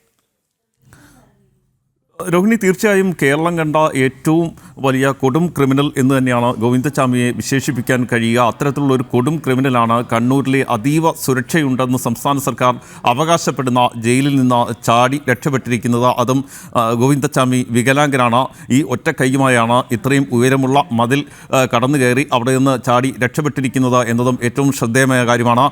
നിലവിൽ സംസ്ഥാനത്ത് മുഴുവൻ പോലീസ് പരിശോധന തുടങ്ങിയിട്ടുണ്ട്. കുറച്ച് സമയം മുമ്പ് സംസ്ഥാന പോലീസ് മേധാവിയുമായി സംസാരിച്ചപ്പോൾ അദ്ദേഹം വ്യക്തമാക്കിയത് കണ്ണൂർ റേഞ്ച് DIGയുടെ നേതൃത്വത്തിലാണ് അന്വേഷണം നടക്കുന്നത്. സംസ്ഥാനത്തെ എല്ലാ ജില്ലാ പോലീസ് മേധാവികൾക്കും ജാഗ്രതാ നിർദ്ദേശം നൽകിയിട്ടുണ്ട്. ഇയാളെക്കുറിച്ചുള്ള പൂർണ്ണമായ വിവരങ്ങളും പുതിയ ഫോട്ടോയും ഉൾപ്പെടെ ജില്ലാ പോലീസ് മേധാവികൾക്ക് രാജീവ് ദയവായി തുടരുക. ഞാൻ ഒന്ന് ഇടപെടുകയാണ്. രാജീവിലേക്ക് എത്താം. DGP ജനം TVയോട് ഈ വിഷയത്തിൽ പ്രതികരിക്കുകയുണ്ടായി. നമുക്ക് ആ പ്രതികരണം ഒന്ന് കേട്ടതിന് ശേഷം തിരികെ എത്താം. നമ്മൾ എന്തൊക്കെ പ്രിക്കോഷൻ ഉണ്ട് സാർ ഇത് കൊടുത്തിരിക്കുന്നത്? ഇതില് 3 കാര്യങ്ങൾ ചെയ്തിട്ടുണ്ട്. ഒരെണ്ണം നമ്മുടെ DIG കണ്ണൂർ റേഞ്ച് നേതൃത്വത്തിലെ ഒരു ടീം ഫോം ചെയ്തിട്ടുണ്ട് അതിനെ ഇവരിനെ കണ്ടുപിടിക്കാൻ വേണ്ടി. പിന്നെ എല്ലാ ബോർഡർ ഏരിയാസിലും അലർട്ട് കൊടുത്തിട്ടുണ്ടായിരുന്നു. പിന്നെ മൂന്നാമത്തത് നമ്മുടെ ഒരു ആരെങ്കിലും ഇത് കിട്ടുവാണെങ്കിലും അവരെ പിടിക്കാൻ അതിന് നമ്പേഴ്സ് കൂടെ കൊടുക്കാൻ പറഞ്ഞിട്ടുണ്ടായിരുന്നു, ലോക്കൽ ആരും അറിയിക്കാൻ വേണ്ടത്. അതോടൊപ്പം തന്നെ നമ്മുടെ ബാക്കി സംസ്ഥാനങ്ങളിൽ കൂടെ നമ്മളിത് ഷെയർ ചെയ്യാൻ പോകുന്നതാണ് ഇൻഫർമേഷൻ. ഓക്കെ സാർ, ഈ 5 മണിക്കൂർ കഴിഞ്ഞുകൊണ്ട് ഒരു പ്രശ്നം ഉണ്ടല്ലേ? കുറച്ച് വ്യത്യാസം. GPI ജനം TVയോട് പ്രതികരിച്ചതിന്റെ ടെലിഫോൺ സംഭാഷണമാണ് നമ്മൾ കേട്ടത്. രാജീവിലേക്ക് വീണ്ടും പോകുന്നു. രാജീവ്, തുടരാം. രോഹിണി, സംസ്ഥാന പോലീസ് മേധാവി വ്യക്തമാക്കിയതനുസരിച്ചാണെങ്കിൽ ഈ അതിർത്തികൾ ഉൾപ്പെടെ പരിശോധന കർശനമാക്കിയിട്ടുണ്ട്. ഗോവിന്ദചാമി രക്ഷപ്പെട്ടിട്ട് മണിക്കൂറുകൾ കഴിയുന്നു. അതുകൊണ്ട് തന്നെ മറ്റ് ജില്ലകളിലേക്ക് കടന്നിരിക്കാനുള്ള ഒരു സാധ്യത അതും പോലീസ് പരിശോധിക്കുന്നുണ്ട്. റെയിൽവേ സ്റ്റേഷനുകൾ കേന്ദ്രീകരിച്ചുള്ള പരിശോധനയും വളരെ ശക്തമാണ്. ഇതിനൊപ്പമാണ് മറ്റ് സംസ്ഥാനങ്ങളിലേക്ക് കൂടി ഇയാളുടെ ചിത്രം അയച്ചു നൽകി മറ്റു സംസ്ഥാനങ്ങളിലെ പോലീസിന് കൂടി മുന്നറിയിപ്പ് നൽകിക്കൊണ്ടുള്ള പരിശോധന തുടരുന്നത്. സംസ്ഥാന പോലീസ് മേധാവി വ്യക്തമാക്കിയതനുസരിച്ചാണെങ്കിൽ കൂടുതൽ ദൂരത്തേക്ക് ഇയാൾ പോകാനുള്ള സാധ്യതയില്ല. അങ്ങനെയെങ്കിൽ ഉടൻ തന്നെ പിടികൂടാൻ കഴിയും എന്നാണ് പോലീസ് വ്യക്തമാക്കുന്നത്. അതനുസരിച്ചുള്ള പരിശോധനകൾ ഇപ്പോഴും തുറന്നുകൊണ്ടിരിക്കുകയാണ്. അതാണ് സംസ്ഥാന പോലീസ് മേധാവി വ്യക്തമാക്കുന്നത്. പക്ഷേ ഇവിടെ വലിയ തരത്തിലുള്ളൊരു വീഴ്ച സംഭവിച്ചു എന്ന കാര്യത്തിൽ സംശയമില്ല. കാരണം പുലർച്ചെ ഈ ജയിൽ ചാട്ടം നടന്നതിന് ശേഷം രാവിലെ 7 മണിയോട് കൂടിയാണ് പോലീസ് ഇക്കാര്യം അറിയുന്നത്. അതുകൊണ്ട് തന്നെ ഇയാൾ മറ്റ് ജില്ലകളിലേക്കോ മറ്റോ രക്ഷപ്പെടാനുള്ള സാധ്യതയുണ്ട്, മറ്റെവിടെയെങ്കിലും ഒളിസങ്കേതത്തിലേക്ക് മാറാനുള്ള സാധ്യതയുണ്ട്. ഇതിനൊപ്പമാണ് ഇയാൾക്ക് ജയിലിൽ നിന്ന് തന്നെ എന്തെങ്കിലും തരത്തിലുള്ള സഹായങ്ങൾ ലഭിച്ചോ എന്ന ചോദ്യം പ്രധാനമായും ഉയർന്നത്. നേരത്തെ തന്നെ ഈ കണ്ണൂരിലെ സുരക്ഷാ ജയിലുമായി ബന്ധപ്പെട്ട് നിരവധി പരാതികൾ ഉയർന്നതാണ്. ഇവിടുത്തെ സുരക്ഷാ സംവിധാനങ്ങളുമായി ബന്ധപ്പെട്ട് പരാതികൾ ഉയർന്നതാണ്. ഇവിടെ നിന്ന് നിരോധിത പുകയില ഉൽപ്പന്നങ്ങൾ, മൊബൈൽ ഫോണുകൾ എന്നിവ കണ്ടുപിടിക്കുന്ന സാഹചര്യം പോലും ഉണ്ടായി. അതുമായി ബന്ധപ്പെട്ട നിരവധി റിപ്പോർട്ടുകൾ പുറത്തു വന്നെങ്കിലും സംസ്ഥാന സർക്കാരിൻ്റെ ഭാഗത്ത് നിന്ന് കൃത്യമായൊരു നടപടികൾ ഉണ്ടായിരുന്നില്ല. മാത്രമല്ല ഈ കണ്ണൂർ ജയിലിൽ ചുമതലയുള്ള ഉദ്യോഗസ്ഥർ അവർ എപ്പോഴും CPMുമായി വളരെ അടുപ്പം പുലർത്തുന്നവരായിരിക്കും. അത്തരക്കാർ മാത്രമാണ് ഈ കണ്ണൂർ ജയിലിലേക്ക് നിയോഗിക്കപ്പെടാറുള്ളത് എന്ന തരത്തിലുള്ള ആക്ഷേപങ്ങളും നേരത്തെ വളരെ ശക്തമായി തന്നെ ഉയർന്നിരുന്നതാണ്. ഏതായാലും അതുമായി ബന്ധപ്പെട്ടുള്ള കാര്യങ്ങൾ കൂടി പരിശോധനാ വിധേയമാക്കേണ്ടി വരുന്ന സാഹചര്യമാണ് നിലവിലുള്ളത്. അത്തരത്തിലുള്ളൊരു ജയിൽ ചാട്ടം നടന്നിരിക്കുന്നു. കേരളം കണ്ട ഏറ്റവും കൊടും കുറ്റവാളിയായ ഗോവിന്ദചാമി ഈ ജയിലിൽ നിന്ന് രക്ഷപ്പെട്ടു എന്ന സംഭവം തീർച്ചയായും ആഭ്യന്തര വകുപ്പിൻ്റെ വീഴ്ച കൂടിയായി കണക്കാക്കേണ്ടി വരും, ജയിൽ വകുപ്പിൻ്റെ വീഴ്ച കൂടിയായി കണക്കാക്കേണ്ടി വരും. അതുകൊണ്ട് തന്നെയാണ് ജയിൽ മേധാവി ഉൾപ്പെടെയുള്ളവർ വളരെ വേഗം തന്നെ അവിടേക്ക് എത്തുകയും പരിശോധന ഉൾപ്പെടെ ആരംഭിക്കുകയും ചെയ്തിരിക്കുന്നത്. ഏതായാലും പഴുതടച്ചുള്ള ഒരു പരിശോധനയിലേക്ക് പോലീസ് കടക്കുകയാണ്. 2011 സൗമ്യ ക്രൂരമായി കൊല്ലപ്പെടുന്നത്. ഷൊർണൂരിലേക്ക് വരികെ ട്രെയിനിൽ വെച്ച് ആക്രമിക്കുകയും തള്ളിയിട്ട് കൊലപ്പെടുത്തുകയുമായിരുന്നു. ബലാത്സംഗം ഉൾപ്പെടെ നടത്തിയ ശേഷമായിരുന്നു ഈ ക്രൂരമായ കൊലപാതകം നടന്നത്. 5 ദിവസത്തോളം ആശുപത്രിയിൽ മരണവുമായി മല്ലടിച്ചാണ് ഒടുവിൽ ഈ മരണത്തിന് സൗമ്യ കീഴടങ്ങുന്നത്. അത്തരത്തിൽ ദാരുണമായൊരു സംഭവം, അന്ന് ഏറെ കോളിളക്കമുണ്ടാക്കിയ സംഭവമായിരുന്നു ഈ സൗമ്യാവധം. അതിനുശേഷം ഗോവിന്ദചാമിക്ക് ശിക്ഷ കൃത്യമായി വധശിക്ഷ ലഭിക്കുകയും പിന്നീട് സുപ്രീം കോടതി ഇളവ് നൽകുകയും ചെയ്ത സംഭവമുണ്ടായി. ഏതായാലും അതിനൊക്കെ ശേഷമാണ് ഇപ്പോൾ കണ്ണൂർ ജയിലിൽ നിന്ന് ഗോവിന്ദചാമി ജയിൽ ചാടി രക്ഷപ്പെട്ടിരിക്കുന്നത്. ഇതുമായി ബന്ധപ്പെട്ട പരിശോധനകൾ തുടരുന്നു എന്ന് പറയുമ്പോഴും ഈ വീഴ്ചകൾക്ക് ആര് ഉത്തരം പറയുമെന്ന ചോദ്യം ഇപ്പോഴും ഉയരുകയാണ്. രോഹിണി.